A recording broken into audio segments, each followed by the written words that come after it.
Hello बच्चों, कैसे हो आप लोग। उम्मीद करता हूं सब लोग बहुत बढ़िया रहोगे। दोस्तों बहुत बहुत स्वागत है आप सभी लोगों का हमारे इस बैच के अंदर, सिद्धांत बैच के अंदर। आज है हमारी जीएसटी की क्लास नंबर 3 और मित्रों आज हम लोग शुरू करने वाले हैं जीएसटी का one of the important topic जिसका नाम है एग्जेम्पशन अंडर जीएसटी। जी हां, बहुत इंपॉर्टेंट चैप्टर है। इसके ऊपर आपके पास स्टैंड अलोन क्वेश्चन भी आ सकता है।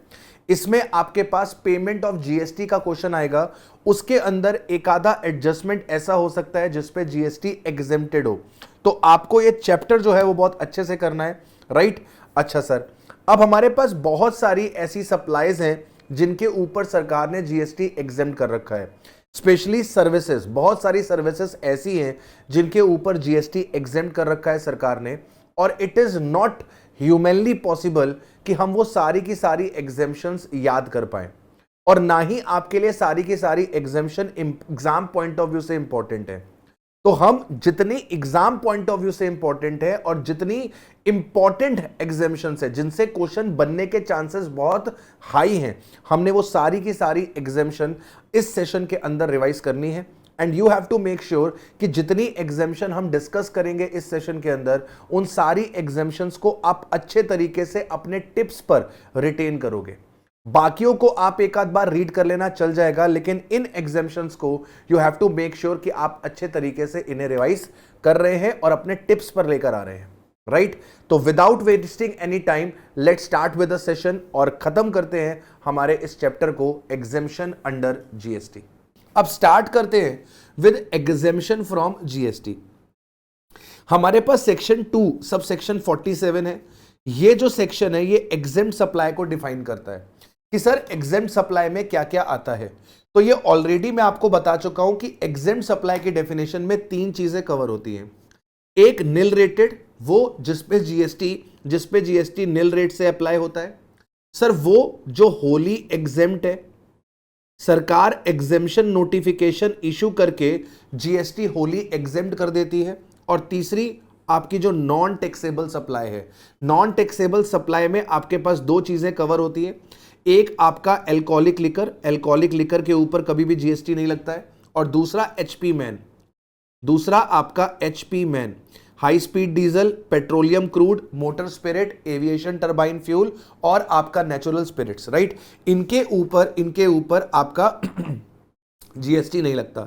तो 3 चीजें एग्जेम्प्ट सप्लाई के अंदर आ गई, निल रेटेड, होली एग्जेम्प्ट और non taxable supply. Non taxable supply क्या होती है सर? वो सप्लाई जिसके ऊपर जीएसटी लगता ही नहीं है, ना ही CGST, SGST, UTGST, IGST. Sir कौन कौन सी चीजें आती हैं बता दिया मैंने, एल्कोहलिक लिकर और एचपी मैन, ये आपके लिए नॉन टैक्सेबल सप्लाई है। सेक्शन नंबर 11 जो है जीएसटी का, उसके अंदर गवर्नमेंट के पास पावर है कि सर वो जीएसटी को एग्जेम्प्ट कर सकती है। गवर्नमेंट के पास पावर है वो पूरा का पूरा टैक्स एग्जेम्प्ट कर सकती है। गवर्नमेंट के पास पावर है वो part of the tax exempt कर सकती है। फॉर एग्जांपल कोई सप्लाई है, उस पे मान लो 18% का जीएसटी लगता है, तो गवर्नमेंट के पास पावर है कि ये पूरा का पूरा एग्जेम्प्ट कर सकती है। वो इसे 100% एग्जेम्प्ट कर सकती है। 100% एग्जेम्प्ट कर देगी, कुछ नहीं देना पड़ेगा। गवर्नमेंट के पास पावर है वो इसे पार्टली एग्जेम्प्ट कर सकती है। गवर्नमेंट ने कहा कि सर इसमें से हम आपका 50% एग्जेम्प्ट कर रहे हैं। सरकार ने कहा कि हम इसमें से 50% एग्जेम्प्ट कर रहे हैं, यानी कि आपको इस केस में 9% का जीएसटी पे करके चलना पड़ेगा। सर गवर्नमेंट जो एग्जेम्पशन लेकर आती है वो 2 तरीके से लाती है, एक एब्सोल्यूट और एक कंडीशनल। एब्सोल्यूट क्या होता है कि सर कोई भी कंडीशन नहीं है, अनकंडीशनल एग्जेम्पशन होती है। सरकार का मन है, सरकार ने कहा कि 100% आपका जीएसटी एग्जेम्प्ट है, कोई कंडीशन नहीं, छोड़ दिया सर। सर कंडीशनल एग्जेम्पशन ला सकती है। कंडीशनल एग्जेम्पशन क्या हुई कि सर सब्जेक्ट टू कंडीशन है, अगर आप कंडीशंस पूरी करोगे तभी एग्जेम्पशन मिलेगी, अदरवाइज आपको एग्जेम्पशन नहीं मिलेगी। ठीक है, तो 2 तरीके हैं। अब सर गुड्स के ऊपर भी एग्जेम्पशन मिलती है और सर्विसेज के ऊपर भी एग्जेम्पशन मिलती है। मतलब सरकार ने कुछ गुड्स को भी एग्जेम्प्ट कर रखा है जीएसटी से, जैसे आपका आटा हो गया, दाल हो गया, चावल हो गया, जो खुले में मिलता है आपको, उनके ऊपर जीएसटी नहीं लगता। लेकिन जो पैक्ड फॉर्म में आता है उसमें लगता है। तो जो खुले में आप गुड्स वगैरह खरीदते हो, आटा, दाल, चावल, चीनी, इन पे जीएसटी नहीं लगती। सर आप जो एग्रीकल्चरल प्रोड्यूस खरीदते हो उसके ऊपर जीएसटी आपकी एप्लीकेबल नहीं होती, एग्जेम्प्ट कर रखी है। लेकिन गुड्स का एग्जेम्पशन हमारे सिलेबस में नहीं है। हमारे सिलेबस में केवल सर्विसेज का सिलेबस है, मतलब हमें केवल सर्विसेज की एग्जेम्पशन पढ़नी है, राइट। अब जैसे कि मैंने आपको बोला कि लिस्ट बड़ी लंबी चौड़ी है, लिस्ट बड़ी लंबी चौड़ी है, तो क्या सारी की सारी सर्विसेज करनी है? नहीं, जितनी भी इंपॉर्टेंट है उनको हम अच्छे से करके चलेंगे और बाकियों को जस्ट एक बार रीड कर लेंगे, सो दैट कि सर अगर बुरा वक्त चल रहा हो और उनमें से आ जाए तो हम उसको कम से कम अटेम्प्ट कर पाए। लेकिन जितनी मैं आपको इस सेशन के अंदर रिवाइज कराने वाला हूं, you have to promise me कि उनको आप अच्छे से करके चलोगे। हाँ जी सर, हम प्रॉमिस करते हैं आपसे, हम बहुत ही अच्छे तरीके से वो एग्जेम्पशन करके जाएंगे। राजा बेटा हो तुम बेटा। आओ स्टार्ट करते हैं।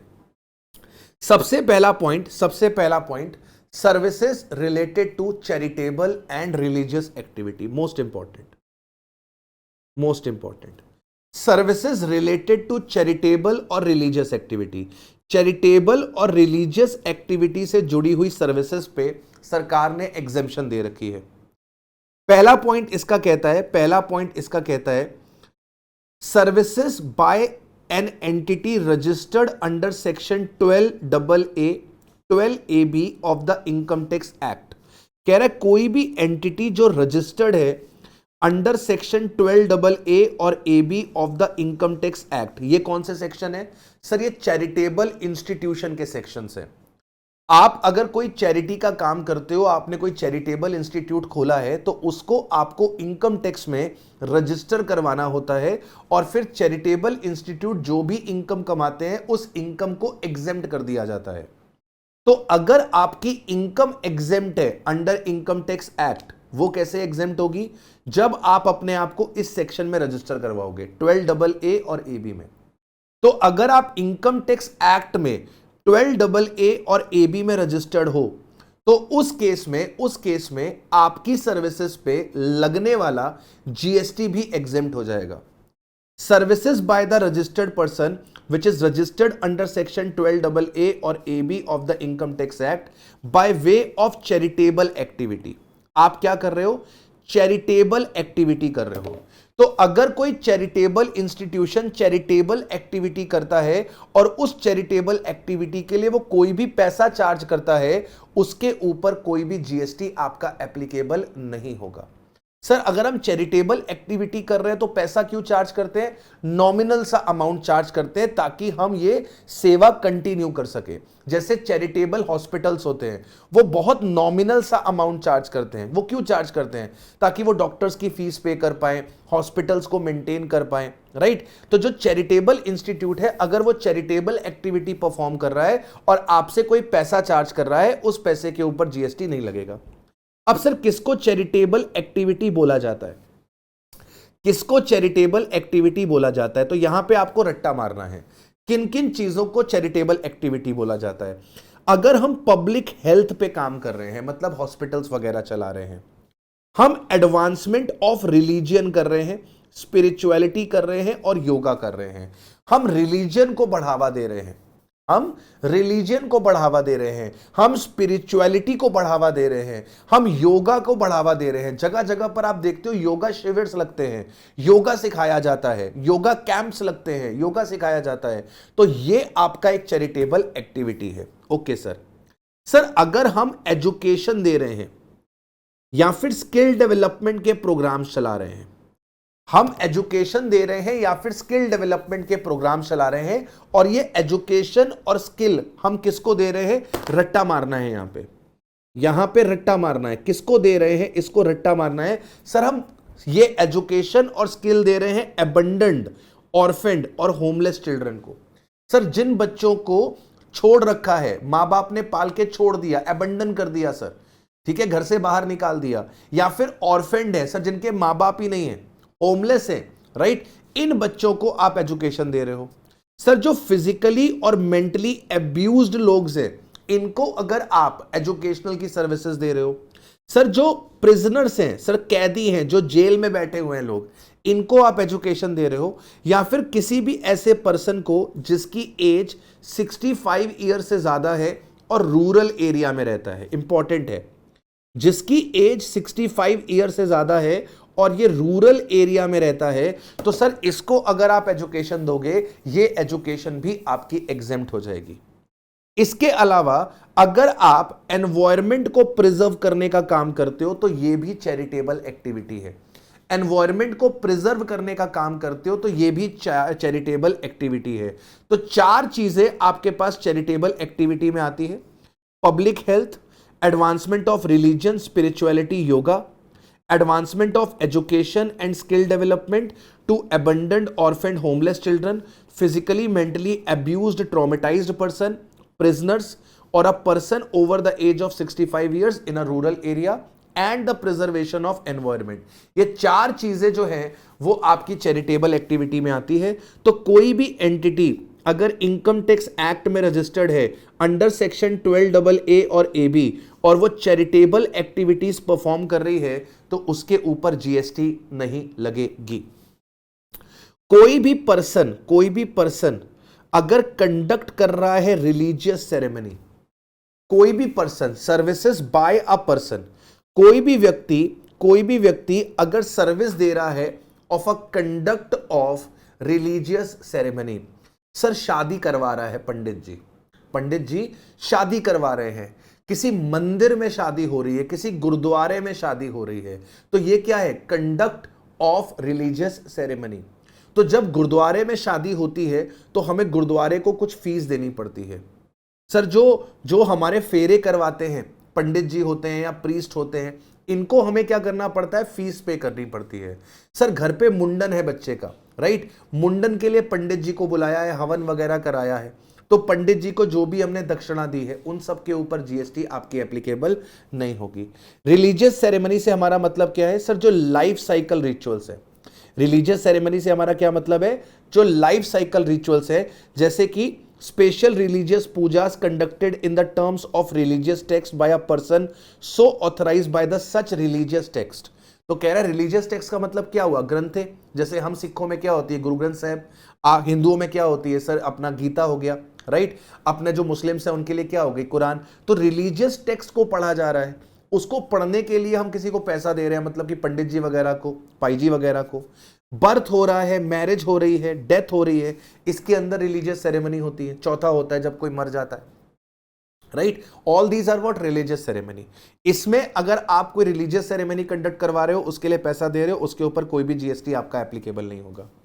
अगर आप रेंटिंग कर रहे हो रिलीजियस प्लेस की पर्सनेट्स को, रिलीजियस प्लेस के पर्सनेट्स की रेंटिंग हो रही है, जैसे गुरुद्वारे में कमरा किराए पे मिल रहा है, गुरुद्वारे का कोई हॉल है वो किराए पर मिल रहा है, गुरुद्वारे के बाहर कोई शॉप्स है वो किराए पर उठ रही हैं। सेम गोज विद मंदिर, सेम गोज विद मस्जिद, राइट। तो मंदिर के अंदर कोई रूम्स हैं वो किराए पर दिए जा रहे हैं, मंदिर का कोई हॉल है वो किराए पर दिया जा रहा है, मंदिर का कोई गार्डन है, कोई लॉन है वो किराए पर दिया जा रहा है। तो सरकार कहती है कि सर अगर आप रिलीजियस प्लेस के पर्सनेट्स को रेंट पर देते हो तो उस केस पे जीएसटी नहीं लगेगा। लेकिन अगर रूम का किराया 1000 रुपए या उससे ज्यादा है तो जीएसटी लगेगी। अगर हॉल, लॉन जो आपने किराए पर दिया, अगर उसका कम्युनिटी हॉल, ओपन एरिया, अगर ये आपने किराए पर दिया और ये 10,000 रुपए या उससे ज्यादा है तो जीएसटी लगेगी। अगर आपने शॉप किराए पर दी तो रेंट अगर आपने 10,000 रुपए या उससे ज्यादा का चार्ज किया पर मंथ तो उस केस में जीएसटी लगेगी।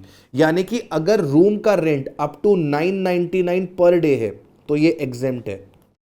अगर आपका ओपन हॉल, कल्याण मंडप, ओपन एरिया, इसका 9,999 पर डे है तो ये एग्जेम्प्ट है। अगर शॉप की बात करें तो 9,999 पर मंथ है तो ये एग्जेम्प्ट है। 10,000 या उससे ज्यादा है तो टैक्सेबल है, 10,000 से नीचे है तो ये आपका एग्जेम्प्ट है। इसके बाद आता है services by specified organisation in respect of religious pilgrimage. Religious pilgrimage क्या होता है? क्या बोलते हैं हम लोग उसको, कि हम लोग मंदिर जा रहे हैं, क्या बोलते हैं? बहुत बढ़िया वर्ड था, मेरे दिमाग में नहीं आ रहा इस वक्त। चलो, services by specified organisation in respect of a religious pilgrimage facilitated by the Government of India under the bilateral arrangement. तो कह रहा है कि सर रिलीजियस पिलग्रिमेज करवाया है रिलीजियस पिलग्रमेज करवाया है स्पेसिफाइड ऑर्गेनाइजेशन ने, और उस स्पेसिफाइड ऑर्गेनाइजेशन का बायलैटरल अरेंजमेंट है गवर्नमेंट ऑफ इंडिया के साथ।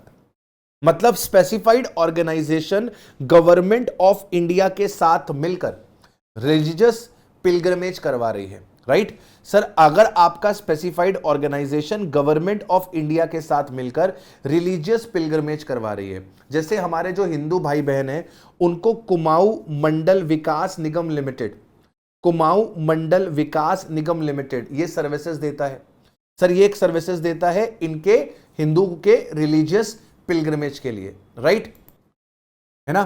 तो इनका काम क्या है सर, इनका काम है उत्तराखंड के अंदर जितने भी आपके हिंदू के टेंपल्स हैं ये उनकी क्या कराते हैं, यात्रा करवाते हैं सर, दर्शन करवाते हैं, ठीक है। तो इसका काम क्या है सर, इसका काम है सर जो हिंदू श्रद्धालु हैं उनको मंदिरों के दर्शन करवाने का काम है इन लोग का। सिमिलरली हमारे मुस्लिम भाई बहनों के लिए हज कमेटी ऑफ इंडिया या फिर स्टेट हज कमेटी है, यह क्या करवाती है, इनको हज पर लेकर जाती है। इन लोगों का गवर्नमेंट ऑफ इंडिया के साथ टाई अप है। ये जो श्रद्धालु हैं उन लोगों को फीस चार्ज करके यात्रा पर लेकर जाते हैं, और कौन सी यात्रा है सर, ये रिलीजियस पिलग्रमेज है, मंदिरों में लेके जाते हैं। और ये हज कमेटी का काम क्या है, मुस्लिम भाई बहनों को हज पे लेके जाते हैं। तो कुमाऊं मंडल विकास लिमिटेड और हज कमेटी या फिर स्टेट हज कमेटी जो भी पैसा चार्ज करती है ये रिलीजियस पिलग्रमेज कराने के लिए, उसके अंदर वो आपका टिकट्स का खर्चा, वो आपके होटल्स वगैरह का खर्चा, आपके साइट सीइंग का खर्चा, ये सारा खर्चा क्या होता है, इंक्लूडेड रहता है। तो इसके ऊपर कोई भी जीएसटी आपका एप्लीकेबल नहीं होगा। इसके बाद आता है services by way of training और कोचिंग।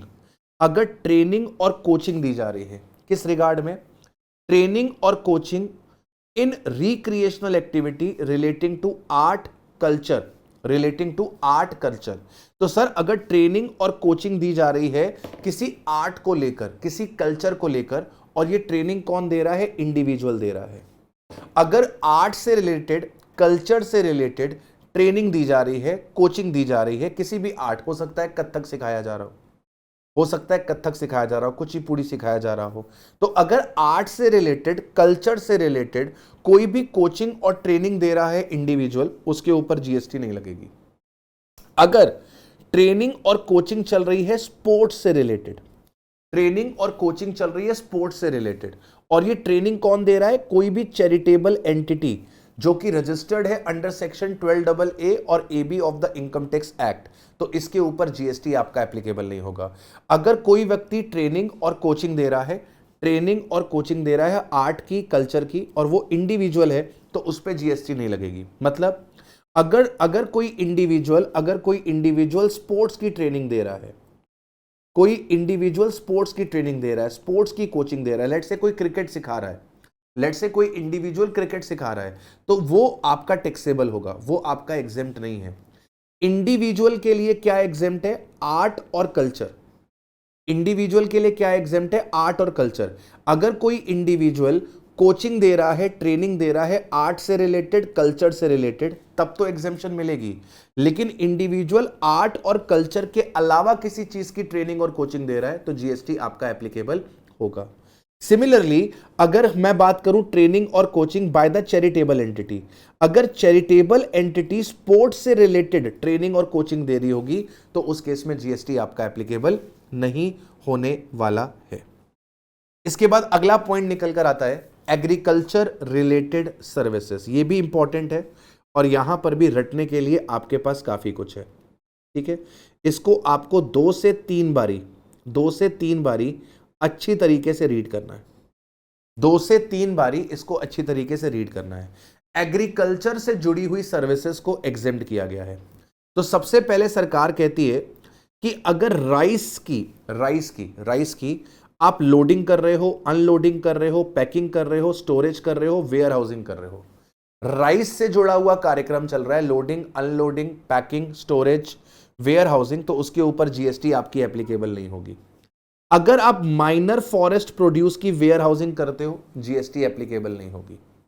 अगर आप agricultural produce, rice, cereals, pulses, fruits, vegetables, मतलब खाद्य पदार्थ, खाद्य पदार्थ, agricultural produce, rice, cereals, pulses, fruits, vegetable, अगर इनकी स्टोरेज और वेयर हाउसिंग करते हो जीएसटी आपकी एप्लीकेबल नहीं होगी। Services relating to cultivation of plants, अगर आप प्लांट का कल्टीवेशन करते हो, रियरिंग करते हो all life forms of animals, जैसे आपका डेयरी फार्म है, वहां पे काऊ और बफेलो की रियरिंग करी जाती है। Rearing of all life forms of animal except rearing of horses, बड़ा इंपॉर्टेंट है। हॉर्सेस की अगर रियरिंग हो रही है, मतलब स्टड फार्म चल रहा है, स्टड फार्म चल रहा है, तो स्टड फार्म की सर्विसेज आपकी जीएसटी में आएंगी। रियरिंग ऑफ हॉर्सेस से रिलेटेड सर्विसेज जीएसटी में आएंगी। हॉर्सेस के अलावा और कोई एनिमल है, अगर उसकी रियरिंग हो रही है, किसके लिए? एनिमल्स की रियरिंग किसके लिए होती है? फूड के लिए, फाइबर के लिए, फ्यूल के लिए, रॉ मटेरियल के लिए, तो उस केस में वो एग्जेम्प्ट है। तो rearing of all life forms of animal exempt except horses, cultivation of plant is exempt. ठीक है, अच्छा फिर क्या बोल रहा है? कह रहा है कि सर अगर आप एग्रीकल्चरल ऑपरेशंस करते हो directly related to production of agricultural produce including cultivation, harvesting, threshing, plant protection और टेस्टिंग, मतलब कोई भी एग्रीकल्चर ऑपरेशन करते हो जो डायरेक्टली रिलेटिंग है to the agriculture, production of agriculture product, मतलब खेती बाड़ी करते हो, खेती बाड़ी करते हो, तो खेती बाड़ी अगर आप करते हो तो उस केस में आपको एग्जेम्पशन मिलेगी। आप फार्म लेबर सप्लाई करते हो, मतलब आप ठेकेदार हो, जहां कहीं पर भी फार्मिंग होनी है वहां पे आप लेबर सप्लाई करने का काम करते हो, तो आपकी लेबर फार्मिंग करती है। ठीक है, आप लेबर के ठेकेदार हो, जिसके पास भी मान लो आपके पास एग्रीकल्चरल लैंड है और मैं लेबर फार्म का सप्लायर हूं, मेरे पास बहुत सारे लेबर फार्म के एम्प्लॉइज है जो मेरे पास जुड़े हुए हैं। आपको जब भी लेबर की रिक्वायरमेंट होती है आप मेरे से संपर्क करते हो, 2 लेबर, 4 लेबर, 5 लेबर, 10 लेबर, मैं आपको लेबर सप्लाई कर देता हूं, राइट। तो अगर मैं आपको लेबर फार्म दे रहा हूं तो उसके ऊपर जीएसटी एप्लीकेबल नहीं होगी। Processes carried out at an agricultural farm, agricultural farm पे जो प्रोसेसेस चलते हैं, एग्रीकल्चरल फार्म में tending, pruning, cutting, harvesting, drying, cleaning, trimming, sun drying, fumigating, curing, sorting, grading, cooling, bulk packaging, such like operations. अब important चीज, which do not alter the essential character of agricultural produce but make it only marketable for the primary market। कह रहा है कि sir आपके agricultural farm में जो भी प्रोसेसेस चलते हैं जो आपके एग्रीकल्चरल प्रोड्यूस को मार्केटेबल बनाते हैं, वो उनके एसेंशियल कैरेक्टर को ऑल्टर नहीं करते, उन प्रोसेसेस को एग्जेम्प्ट करा गया है जीएसटी पर्पस के लिए। जैसे आप क्या करते हो, मान लो आपके बाग है, वहां पर आप एप्पल उगाते हो, तो आपने एप्पल तोड़े और एप्पल तोड़ने के बाद आपने उनकी क्लीनिंग करी, तो यह भी क्या एक प्रोसेस है। क्लीनिंग करने के बाद आपने उसकी वैक्सिंग करी, यह भी एक प्रोसेस है। अब जब आपने एप्पल को क्लीन किया तो क्या एप्पल का एसेंशियल कैरेक्टर बदल गया? नहीं, क्लीन करने से पहले भी वो एप्पल था, क्लीन करने के बाद भी वो एप्पल था। क्लीन करने से पहले वो गंदा एप्पल था, क्लीन करने के बाद वो साफ एप्पल हो गया। फिर आपने उसकी वैक्सिंग करी, सर वैक्सिंग करने से एप्पल में चमक आ गई, शाइन आ गई, तो पहले वो चमकता नहीं था, बाद में वो चमकने लगा, लेकिन एप्पल तो एप्पल रहा। तो कह रहा है कि एग्रीकल्चरल फार्म में कोई भी ऑपरेशन हो रहा है, ये सब उसके नाम दिए हुए हैं, इनको आपको रटना नहीं है, सिर्फ रीड कर लेना है। Tending, pruning, cutting, harvesting, drying, cleaning, trimming, drying, fumigating, curing, sorting, grading, cooling, bulk packaging, ये सारे ऑपरेशंस एग्जेम्प्ट हो जाएंगे, इनके ऊपर जीएसटी एप्लीकेबल नहीं होगी, बशर्ते जो एसेंशियल कैरेक्टर है वो चेंज नहीं होना चाहिए। इसके बाद अगला पॉइंट आता है रेंटिंग और लीजिंग ऑफ एग्रो मशीनरी। अगर आपने एग्रीकल्चर से रिलेटेड जो मशीनरीज हैं उनको अगर आपने किराए पे दिया, ट्रैक्टर वगैरह, अगर आपने वेकेंट लैंड जिस पे खेती बाड़ी होती है उसको किराए पर दिया, उस पे भी जीएसटी नहीं लगेगी। Loading, unloading, packing, storage of agricultural produce, ये तो मैंने बता दिया। एग्रीकल्चर एक्सटेंशन सर्विसेज, ये क्या होता है सर? जिससे आप अपने लैंड की एफिशिएंसी बढ़ा सकते हो, ऐसी सर्विसेज आपको दी गई, आपको ऐसी ट्रेनिंग दी गई जिससे आपको खेती बाड़ी को कैसे एफिशिएंटली किया जाता है ये सिखाया गया। तो ये हो गया एग्रीकल्चर एक्सटेंशन सर्विसेज, इनके ऊपर कोई भी जीएसटी नहीं लगेगा। Sir services by agricultural produce marketing committee और द बोर्ड और the service provided by the commission agent for the sale और purchase of agriculture produce. Farmer अपना प्रोड्यूस सीधे मार्केट में नहीं बेचता, वो एक एक एक एक कमीशन के थ्रू माल को बेचता है। इसको आड़तिया बोलते हैं। क्या बोलते हैं? आड़तिया। तो ये जो फार्मर होता है अपना माल आड़तिया को बेचता है और आड़तिया ये माल आगे सप्लाई करता है। तो कमीशन एजेंट जो होता है वो माल बेचने की सर्विसेज देता है और बदले में कमीशन चार्ज करता है। तो वो जो कमीशन एजेंट चार्ज कर रहा है एग्रीकल्चरल प्रोड्यूस को बेचने के लिए, उसके ऊपर जीएसटी आपकी एप्लीकेबल नहीं होगी। ठीक है। इसके बाद आता है carrying out of an intermediate production process as a job work in relation to cultivation of plant, rearing of all life forms of animal. तो अगर आप कोई इंटरमीडिएट प्रोडक्शन प्रोसेसेस चला रहे हो, ठीक है, तो वो आपके एग्जेम्प्ट हो जाएंगे अगर वो एग्रीकल्चर से रिलेटेड है। Services by way of artificial insemination of life stock. Artificial insemination क्या होता है सर? आर्टिफिशियली प्रेग्नेंट करना फीमेल एनिमल को, आर्टिफिशियली प्रेग्नेंट करना फीमेल एनिमल को, ठीक है। तो जैसे हम आर्टिफिशियली बफेलो को, काऊ को प्रेग्नेंट करते हैं सो दैट कि हम उनका मिल्क निकाल सके, राइट। अच्छा, तो सर ये जो आर्टिफिशियल इंसेमिनेशन है लाइफ स्टॉक का, इसको एग्जेम्प्ट किया हुआ है। लेकिन अगर आप हॉर्सेस का आर्टिफिशियल इंसेमिनेशन करोगे तो इस पे आपका जीएसटी एप्लीकेबल हो जाएगा। ठीक है। जो जो पॉइंट्स इंपॉर्टेंट है वो मैं टिक कर दे रहा हूं। एग्रीकल्चर ऑपरेशन वाला, सप्लाई ऑफ फार्म लेबर वाला, सर कोई भी ऐसा काम जो असेंशियल कैरेक्टर ऑल्टर नहीं करता, ये वाला। इसके बाद रेंटिंग ऑफ मशीन वाला, इसके बाद ये आर्टिफिशियल इंसेमिनेशन वाला, और स्पेशली ये वाला rearing of all life forms of animal except horses. इनको अच्छे से कर लेना। ठीक है। चलिए, अब अगला आता है आपके पास एजुकेशन सर्विस। इसको भी इंपॉर्टेंट मार्क कर दीजिए। एजुकेशन सर्विस कौन दे रहा है सर? एजुकेशन सर्विस कौन दे रहा है सर? एजुकेशन सर्विस दे रहा है एक एजुकेशनल इंस्टीट्यूट।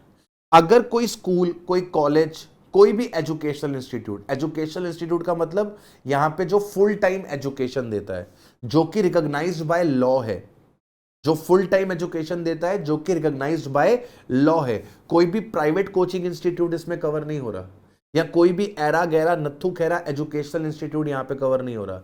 यहां पे वही एजुकेशनल इंस्टीट्यूट कवर हो रहे हैं जो फुल टाइम एजुकेशन देते हैं और रिकॉग्नाइज्ड बाय लॉ हैं।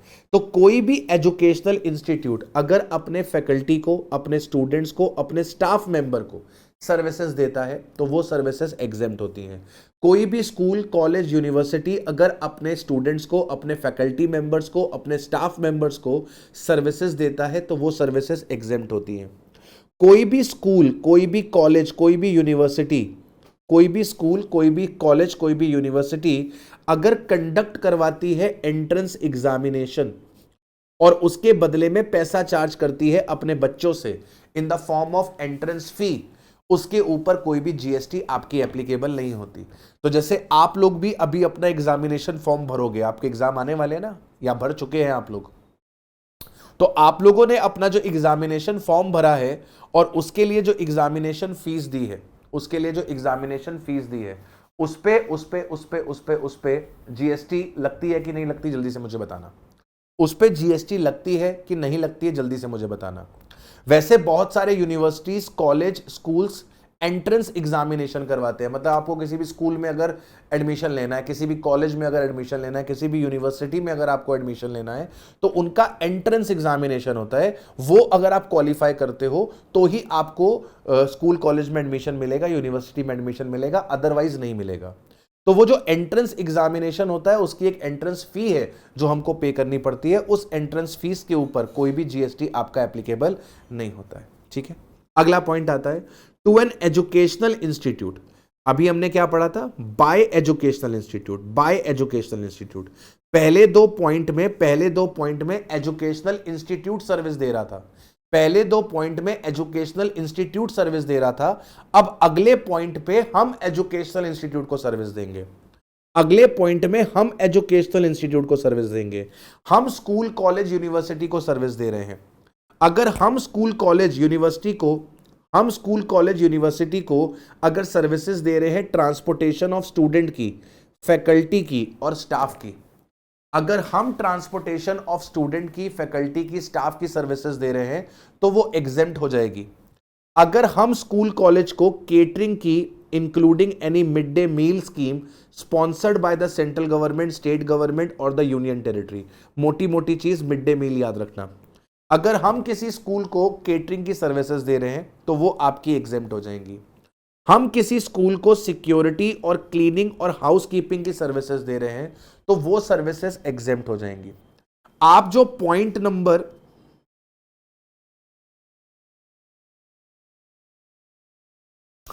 हम जो पॉइंट नंबर 1 2 3 पढ़ रहे हैं, ये जो पॉइंट नंबर 1 2 3 हमने पढ़ा है, ये जो पॉइंट नंबर 1 2 3 हमने पढ़ा है, this is only applicable for up to school. This is only applicable for up to school, मतलब इसमें कॉलेज कवर नहीं होंगे, इसके अंदर यूनिवर्सिटी कवर नहीं होगी। सर नहीं समझे हम, सर हम नहीं समझे, हमें समझाओ। सर हम नादान परिंदे हैं, हमको समझाओ आप क्या कहना चाह रहे हो। मैं तुम्हें ये कहना चाह रहा हूं, मान लो मिस्टर एक्स है, इन्होंने बस किराए पर दी है, बस रेंट पर दी है। किसको? सर बस रेंट दी है स्कूल को, और स्कूल उस बस से क्या करता है? स्टूडेंट को ट्रांसपोर्टेशन सर्विसेज देता है। बस क्या करता है? बस स्टूडेंट को ट्रांसपोर्टेशन सर्विसेज देता है। ठीक है, स्कूल क्या कर रहा है? इस बस से अपने स्टूडेंट को ट्रांसपोर्टेशन सर्विसेज देता है। ऑब्वियसली स्टूडेंट स्कूल को इस चीज के लिए कुछ फीस देते होंगे, सर इसके ऊपर कोई जीएसटी नहीं है, इस ट्रांसपोर्टेशन सर्विसेज के ऊपर कोई भी जीएसटी एप्लीकेबल नहीं होगी। सर ये स्कूल क्या करता होगा? सर ये स्कूल मिस्टर एक्स को इस बस के लिए पैसा देते होंगे, इसके ऊपर भी कोई जीएसटी एप्लीकेबल नहीं है।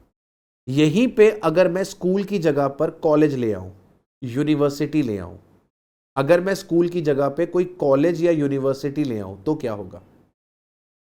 सर ये स्कूल की जगह पर मैं कॉलेज ले आया, ठीक है बेटा, यहां पे आ गया कॉलेज, ठीक है सर। अब कॉलेज अगर अपने बच्चों को ट्रांसपोर्टेशन सर्विस देगा, मतलब एजुकेशनल इंस्टीट्यूट अगर अपने स्टूडेंट को, फैकल्टी को, स्टाफ मेंबर को कोई सर्विसेज देगा तो वो तो एग्जेम्प्ट है, उसमें कोई जीएसटी नहीं लगेगी। लेकिन अगर हम कॉलेज को बस ट्रांसपोर्टेशन की सर्विस दे रहे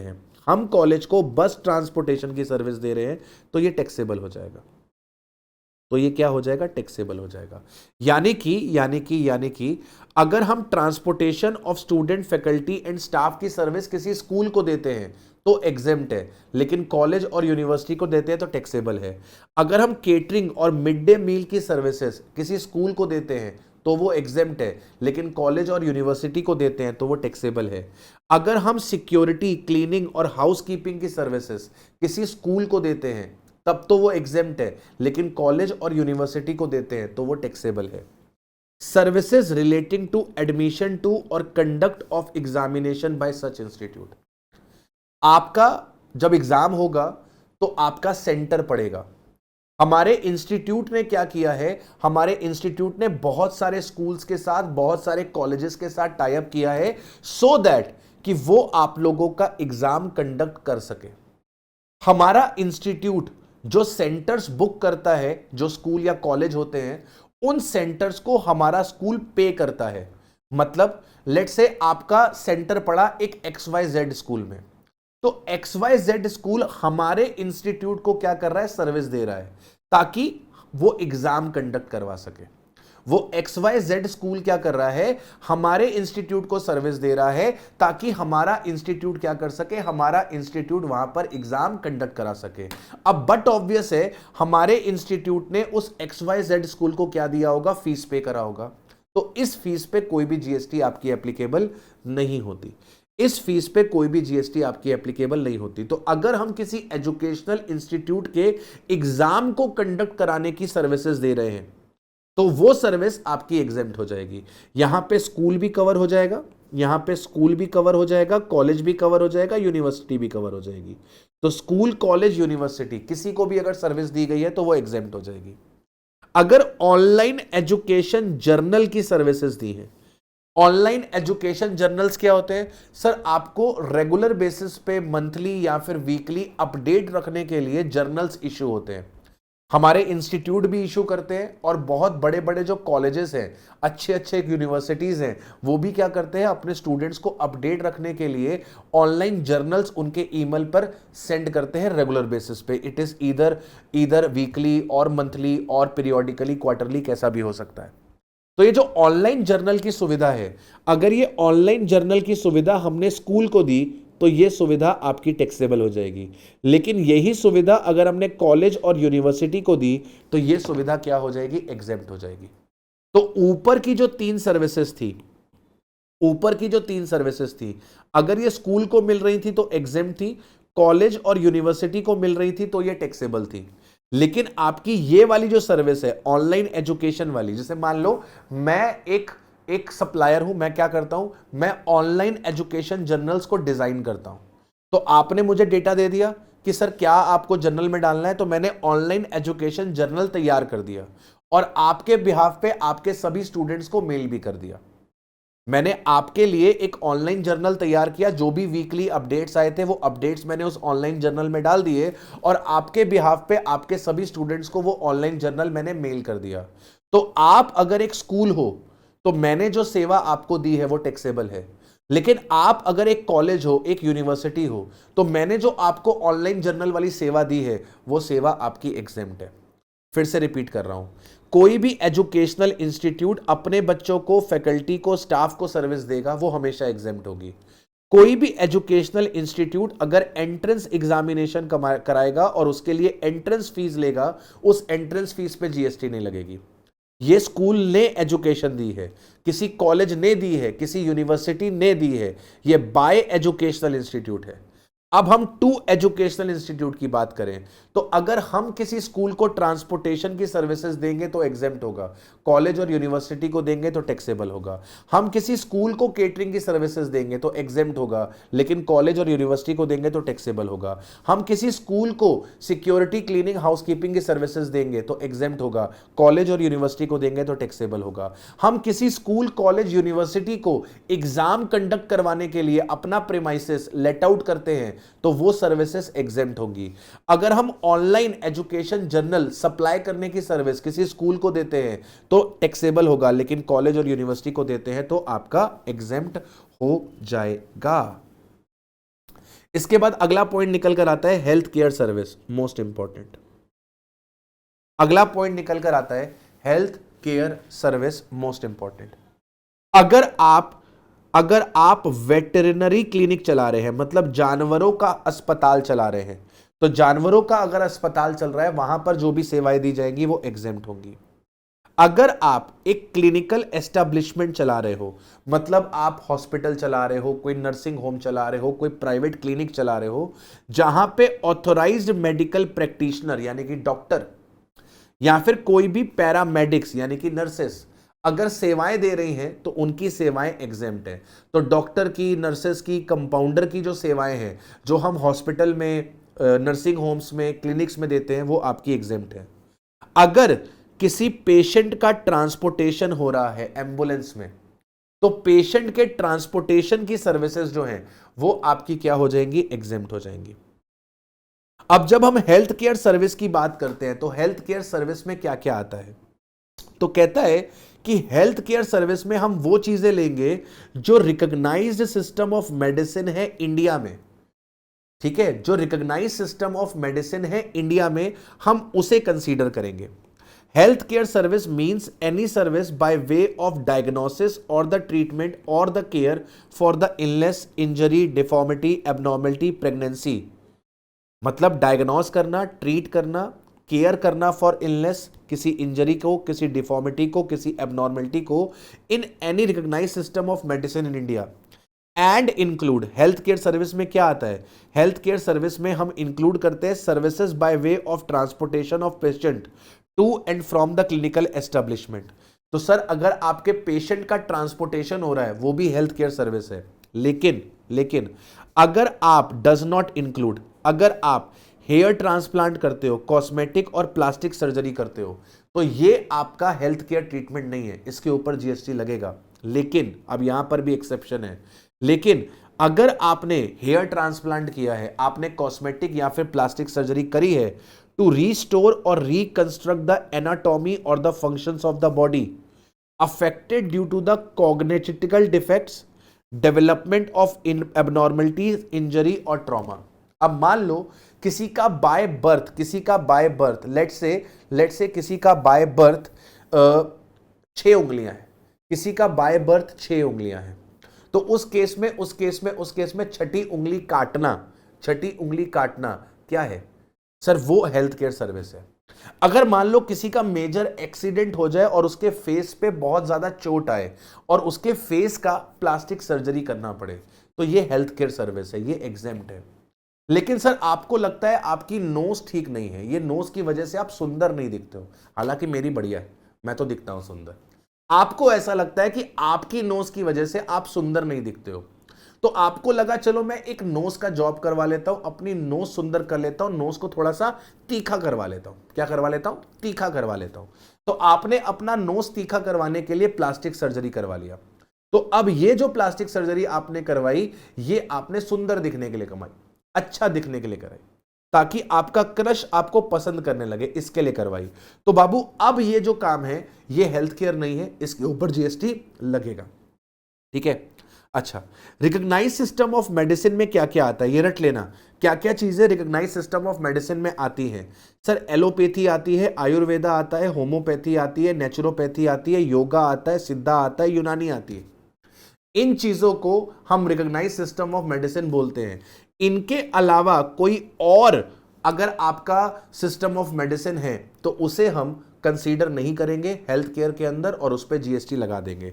जैसे रेकी जो है वो रिकॉग्नाइज्ड सिस्टम ऑफ मेडिसिन नहीं है। रेकी में क्या होता है कि हम पेशेंट को टच करके अपने अंदर की जो वाइब्स है, अपने अंदर की जो एनर्जी है वो दूसरे बंदे के पास ट्रांसफर करते हैं। मतलब मेरे अंदर जो पॉजिटिव एनर्जी है वो मैं आपको छू के, आपका हाथ थाम के आपके अंदर ट्रांसफर करूंगा। अब ये एक तरीके का मुझको काला जादू लगता है, ठीक है। तो वैसे ही हमारी सरकार भी कहती है कि नहीं भैया रेकी जो है ये रिकॉग्नाइज सिस्टम ऑफ मेडिसिन नहीं है। तो अगर आप रेकी कर रहे हो तो रेकी पे जीएसटी लगेगी। Reiki means healing technique based on the principle that the therapist can transfer the energy into the patient by the means of touch, तूने छुआ मैंने छुआ, to activate the natural healing of the process of the patient's body. ठीक है मालिक, okay sir जी, okay. अब यहां पर अगर आप हॉस्पिटल में रूम रेंट पे लेते हो, अगर आप हॉस्पिटल में रूम रेंट पे लेते हो और अगर आपका रूम का किराया एक्सीड नहीं करता 5,000 रुपए को, आपके रूम का किराया एक्सीड नहीं करता 5,000 रुपए को, तो उस केस में आपको एग्जेम्पशन है। लेकिन अगर आपका रेंट एक्सीड करता है 5,000 रुपए को, तो उस केस में एंटायर अमाउंट टैक्सेबल हो जाएगी। तो लेट से अगर आपके रूम का रेंट हॉस्पिटल में 6,000 रुपए का है तो पूरे के पूरे 6,000 पे जीएसटी लगेगी, यानी कि वहां पर कोई भी एग्जेम्पशन नहीं मिलेगी।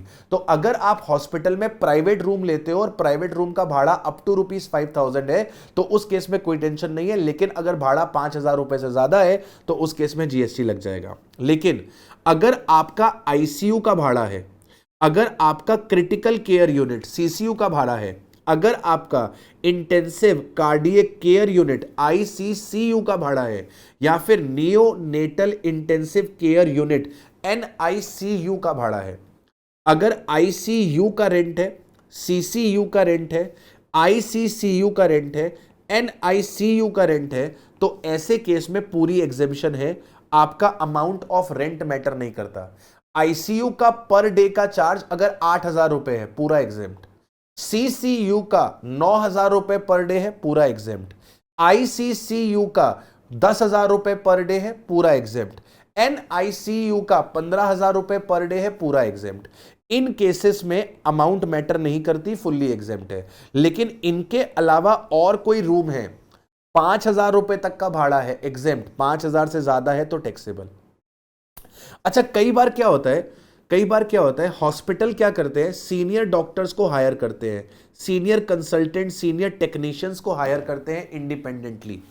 मतलब पेशेंट जो है वो हॉस्पिटल में जाता है इलाज करने के लिए, पेशेंट हॉस्पिटल को फीस देता है और हॉस्पिटल क्या करता है, एक सीनियर डॉक्टर को बुलाता है और हॉस्पिटल सीनियर डॉक्टर को फीस पे करता है। यहां पे डॉक्टर और पेशेंट के बीच में कोई कॉन्ट्रैक्ट नहीं है, पेशेंट और हॉस्पिटल के बीच में एक कॉन्ट्रैक्ट है, हॉस्पिटल और डॉक्टर्स के बीच में एक कॉन्ट्रैक्ट है। तो मुद्दा यह उठता है कि अगर डॉक्टर्स हॉस्पिटल को सर्विस दे रहे हैं, किसी पेशेंट को सर्विस नहीं दे रहे हैं, तो क्या वो सर्विस पे जीएसटी लगनी चाहिए? तो सरकार ने यहां पे क्लैरिफिकेशन दिया, कहते हैं कि भले जो सीनियर डॉक्टर्स हैं, जो कंसल्टेंट्स हैं, जो टेक्नीशियंस हैं, उनका डायरेक्टली पेशेंट से कोई कॉन्ट्रैक्ट नहीं है, भले उनका हॉस्पिटल से कॉन्ट्रैक्ट है, हम इस सर्विस को हेल्थ केयर सर्विस के अंदर ही मानेंगे और इसके ऊपर जीएसटी नहीं लगाएंगे। तो यहां पर वो क्या बोल रहा है, यहां पे क्या बोल रहा है कि जो सर्विसेज प्रोवाइड करी है such senior doctor, consultant, technicians whether employees और not are the health care services and उनके ऊपर कोई भी जीएसटी नहीं लगेगी। अच्छा सर, कई बारी हॉस्पिटल्स में क्या होता है, फूड सप्लाई किया जाता है, हॉस्पिटल की अपनी कैंटीन होती है और उस कैंटीन से फूड सप्लाई किया जाता है। अब उस कैंटीन से फूड जो पेशेंट हॉस्पिटल में एडमिटेड है उनको भी सप्लाई होता है एज पर डॉक्टर्स प्रिस्क्रिप्शन। और सर जो उन पेशेंट्स को देखने आए हैं, जो विजिटर्स हैं, या फिर वो पेशेंट्स जो हॉस्पिटल में एडमिट नहीं होते, डॉक्टर को दिखाते हैं और चले जाते हैं, वो भी कभी कभार उस कैंटीन का खाना चख लेते हैं। तो कैंटीन अगर इन पेशेंट्स जो एडमिटेड पेशेंट्स हैं उनको अगर खाना देता है एज पर डॉक्टर्स प्रिस्क्रिप्शन, तो वो हेल्थ केयर सर्विस का ही पार्ट माना जाता है, उस पर जीएसटी नहीं लगती। लेकिन अगर हॉस्पिटल की कैंटीन से उन लोगों को खाना दिया गया जो विजिटर्स हैं, या फिर जो वो पेशेंट्स जो एडमिट नहीं हुए हैं उनको अगर खाना देता है, तो वो आपकी सर्विस टैक्सेबल होती है। Health care service provided by the clinical establishment will include the food supplied to the patients, food supplied to the patient as advised by the doctor, nutritious is a part of composite supply। लेकिन other supplies of food by a hospital to the patients who are not admitted or to their attendants or visitors are taxable। ठीक है sir. इसके बाद अगर hospital के बाहर shop वगैरह है जिसको हॉस्पिटल ने किराए पर दे दिया है, ठीक है, तो उस केस में वो आपके जीएसटी के एम्बिट में आ जाएगी। Supply of services other than health care services such as renting of shop, auditoriums in the premises of the clinical establishment, display of advertisement will be subject to GST. इसके बाद अगर जैसे कुछ महिलाएं या कुछ लोगों के घर में बच्चा नहीं होता, ठीक है, कुछ लोगों के घर बच्चा नहीं हो पाता किसी भी रीजन की वजह से, तो वो लोग क्या करते हैं, टेस्ट ट्यूब बेबी करवाते हैं, ठीक है, आईवीएफ करवाते हैं, ठीक है, आईवीएफ करवाते हैं। तो अगर कोई एबनॉर्मलिटी है, डिसीज है, एलिमेंट है ऑफ इनफर्टिलिटी, बच्चा पैदा नहीं हो रहा, और उस केस में वो आईवीएफ करवाते हैं, टेस्ट ट्यूब बेबी वगैरह करवाते हैं, तो आईवीएफ का जो सर्विस है वो भी हेल्थ केयर है और उसके ऊपर भी जीएसटी आपका एप्लीकेबल नहीं होगा, उसे भी सरकार ने क्या किया हुआ है, एग्जेम्प्ट किया हुआ है। चलिए, services provided by the government, इसको हम चार्ट के थ्रू करेंगे at the end of the session. अभी आगे बढ़ते हैं और बात करते हैं पैसेंजर ट्रांसपोर्टेशन सर्विसेज की, ट्रांसपोर्टेशन ऑफ पैसेंजर विद और without accompanied belongings by air in economy class.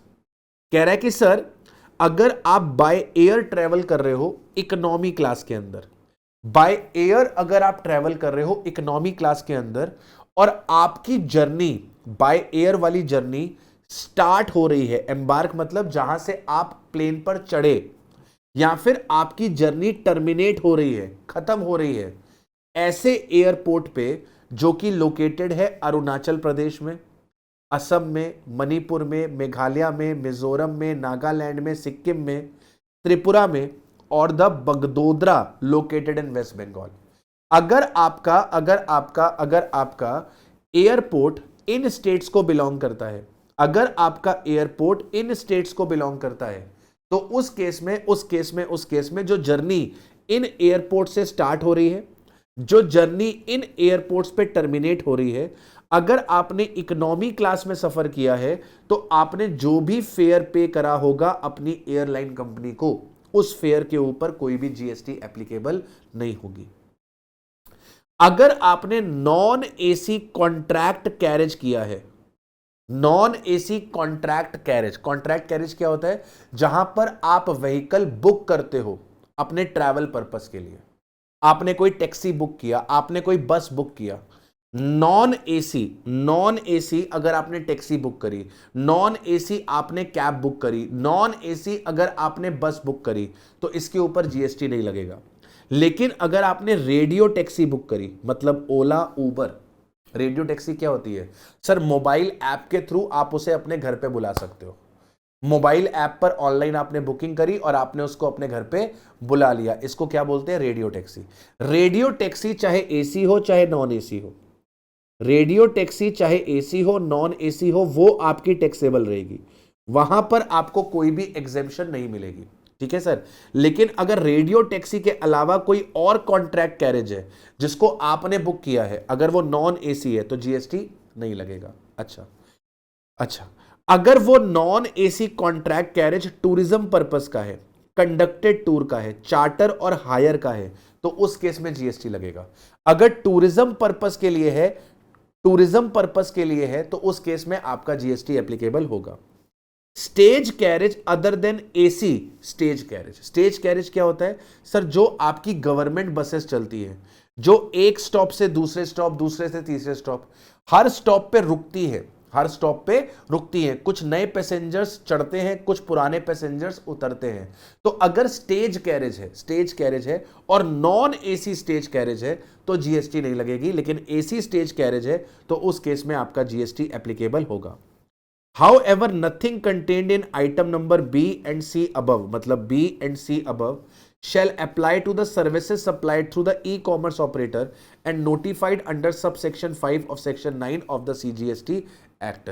तो इनमें लिखी हुई बातें ई कॉमर्स ऑपरेटर के ऊपर नहीं लगेंगी। तो मैंने ऑलरेडी बता दिया, अगर ओला उबर की बात करें तो ओला उबर वाले केस में ये टैक्सेबल हो जाएंगी, ठीक है। इसके बाद आता है services of transportation of passenger with और without accompanied belongings by railway in a class other than first class और द एसी कोच। यानी कि अगर आप इंडियन रेलवेज में स्लीपर क्लास में, भगवान ना करे कभी आपको ट्रैवल करना पड़े, जनरल क्लास में भगवान ना करे कभी आपको ट्रैवल करना पड़े, उस पे जीएसटी नहीं लगता। लेकिन अगर आप रेलवे के एसी कोचेस में ट्रैवल करते हो, चाहे वो फर्स्ट एसी हो, चाहे सेकंड एसी हो, चाहे थर्ड एसी हो, एसी कोचेस में अगर आप ट्रैवल करते हो तो जीएसटी लगेगी। नॉन एसी कोचेस में ट्रैवल करते हो जीएसटी नहीं लगेगी। अगर आप मेट्रो में, मोनो रेल में, ट्रैमवे में ट्रैवल करते हो तो जीएसटी नहीं लगेगी।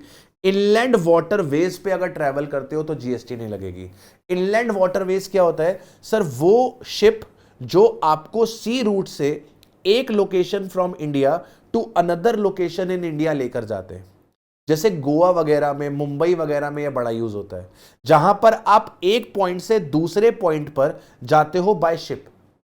एक पॉइंट से दूसरे पॉइंट पे आप जाते हो by ship with in the country.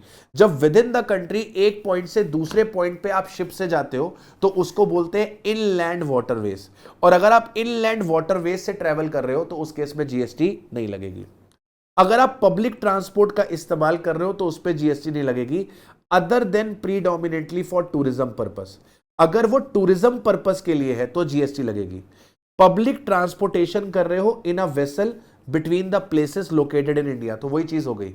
Public transport से अगर आप ट्रेवल कर रहे हो in a vessel between the places located in India, तो वेसल का मतलब शिप। शिप से आप कहां जाओगे? सी रूट पे ट्रेवल करोगे। इंडिया के एक सी रूट पॉइंट से इंडिया के दूसरे सी रूट पॉइंट पे आप ट्रेवल कर रहे हो तो उस केस में जीएसटी नहीं लगेगी। लेकिन अगर वो टूरिज्म पर्पस के लिए है, तो जीएसटी लगेगी। तो अगर आप वेसल से एक प्लेस से दूसरी प्लेस ट्रेवल कर रहे हो विद इन इंडिया, वेसल से एक प्लेस से दूसरी प्लेस अगर आप ट्रेवल कर रहे हो विद इन इंडिया, और ये कैसे है बेटा? ये अगर पब्लिक ट्रांसपोर्ट है, ये पब्लिक ट्रांसपोर्ट है, टूरिज्म पर्पस नहीं है, तो ये एग्जेम्प्ट है। लेकिन अगर ये टूरिज्म पर्पस के लिए है, घूमी घूमी के लिए है, घूमी घूमी के लिए है, तो फिर ये आपका टैक्सेबल हो जाएगा। देखो, where such public transport is owned by the private operator, कोई फर्क नहीं पड़ता। Where such public transport is owned by the private operator, private ferries चलती है, फेरीज बोलते हैं इनको, private ferries are used as a means of transport from one island to another in Andaman and Nicobar. Exemption would apply to the tickets purchased for the transportation from one point to another, irrespective of whether the ferry is owned or operated by the private sector. Irrespective whether the ferry is owned or operated by the private sector enterprises or by the government. तो इससे फर्क नहीं पड़ता, इससे फर्क नहीं पड़ता कि वो वेसल किसका है, वो वेसल गवर्नमेंट का है कि वो वेसल प्राइवेटली ओन्ड है, इससे फर्क नहीं पड़ता। ये जो वेसल है, जिस वेसल से पब्लिक का ट्रांसपोर्टेशन हो रहा है between the places located in India, ये वेसल किसका है इससे फर्क नहीं पड़ता। ये वेसल पीएसयू या फिर गवर्नमेंट का है कि ये प्राइवेटली ओन्ड है, इससे फर्क नहीं पड़ता। What is important, public transport होना चाहिए। एक पॉइंट से दूसरे पॉइंट पे ले जाने के लिए हो रहा है तो उस केस में एग्जेम्पशन मिलेगी। लेकिन अगर ये टूरिज्म पर्पस के लिए है, अगर ये टूरिज्म पर्पस के लिए है तो उस केस में ये टैक्सेबल होगा, वहां पर फिर आपको एग्जेम्पशन नहीं मिलेगी। इसी तरीके से अगला पॉइंट आता है, अगर आप मीटर्ड कैब और ऑटो रिक्शास के साथ ट्रेवल कर रहे हो, इंक्लूडिंग ई रिक्शास। मीटर्ड कैब आपने देखा होगा मुंबई में चलती है, जो लोग मीटर से चलते हैं। ऑटो रिक्शास हो गए, ई रिक्शास हो गए, इन पे कोई भी जीएसटी आपकी एप्लीकेबल नहीं होगी। लेकिन अगर ये ओला उबर वाले हैं, अगर ये ओला उबर वाले हैं, आजकल तो ये ओला उबर के साथ भी एसोसिएटेड होते हैं। अगर ये ओला उबर वाले हैं तो उस केस में कोई भी जीएसटी एग्जेम्प्ट नहीं होगी, वो टैक्सेबल होगी। अगर ये सर्विसेज ई कॉमर्स के थ्रू मिली हैं, ओला उबर के थ्रू मिली हैं, तो उस केस में ये आपकी टैक्सेबल हो जाएगी। ठीक है जी एवरीवन। चलिए, इसके बाद इसमें अगला पॉइंट निकल कर आता है आपके पास, hiring of non AC contract carriage by a firm for the transportation of their employees to and from the work. क्या बोल रहा है कि सर मान लीजिए कोई कंपनी है और उस कंपनी ने अपने एम्प्लॉइज को घर से पिक करके ऑफिस लाने के लिए, ऑफिस से वापस घर ड्रॉप करने के लिए एक कॉन्ट्रैक्ट कैरेज किया है, राइट। फॉर एग्जाम्पल लेट से आपकी कैब्स चलती हैं तो उसने आपको अपॉइंट किया है, जहां पर आप क्या करते हो, सुबह एम्प्लॉय को पिक करके ऑफिस लेकर आते हो और शाम को ऑफिस से पिक करके उसे घर पे ड्रॉप करते हो। तो अगर आपने non AC contract carriage provide किया है कंपनी को, तो आप जो भी चार्ज करोगे कंपनी से उस पर जीएसटी नहीं लगेगा। लेकिन अगर आपने एसी कॉन्ट्रैक्ट कैरेज दिया है कंपनी को तो उस केस में जीएसटी एप्लीकेबल होगा। अगर आप पूरा का पूरा कैब कंपनी को दे देते हो कि आप अपनी मर्जी से चलाओ, तो उस केस में एग्जेम्पशन नहीं मिलेगी। एग्जेम्पशन तब मिलेगी जब आप एम्प्लॉय को पिक करके कंपनी लेकर आते हो और कंपनी से वापस उसके घर पे ड्रॉप करते हो, ये रिस्पॉन्सिबिलिटी आपकी है। लेकिन अगर आपने गाड़ी ही कंपनी को दे दी तो उस केस के अंदर आपको एग्जेम्पशन नहीं मिलेगी। अगला आता है goods transportation service.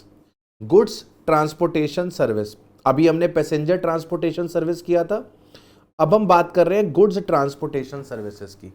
Goods transportation services में क्या कहता है कि सर अगर गुड्स का ट्रांसपोर्टेशन बाय रोड हुआ है, अगर गुड्स का ट्रांसपोर्टेशन बाय रोड हुआ है तो उस पर जीएसटी नहीं लगेगा। लेकिन अगर गुड्स का ट्रांसपोर्टेशन एक जीटीए ने किया है या फिर किसी कुरियर एजेंसी ने किया है तो उस केस में जीएसटी एप्लीकेबल होगा। अगर गुड्स का ट्रांसपोर्टेशन जीटीए ने किया है या फिर कुरियर एजेंसी ने किया है तो उस केस में यह आपका टैक्सेबल होगा। लेकिन जीटीए और कुरियर एजेंसी के अलावा किसी ने किया है तो वहां पर आपका जीएसटी एप्लीकेबल नहीं होगा। ये जीटीए कौन होता है सर? जीटीए वो व्यक्ति होता है जो गुड्स का ट्रांसपोर्टेशन करता है रोड से और कंसाइनमेंट नोट इशू करता है। जीटीए कौन होता है सर? जो गुड्स का ट्रांसपोर्टेशन रोड से करता है और कंसाइनमेंट नोट इशू करता है, फ्रेट बिल इशू करता है। तो अगर फ्रेट बिल इशू हो रहा है तो वो जीटीए है। अब जैसे मान लो आपने रिक्शे से अगर गुड्स का ट्रांसपोर्टेशन किया तो रिक्शे वाला थोड़ा ना आपको कंसाइनमेंट बिल देता है।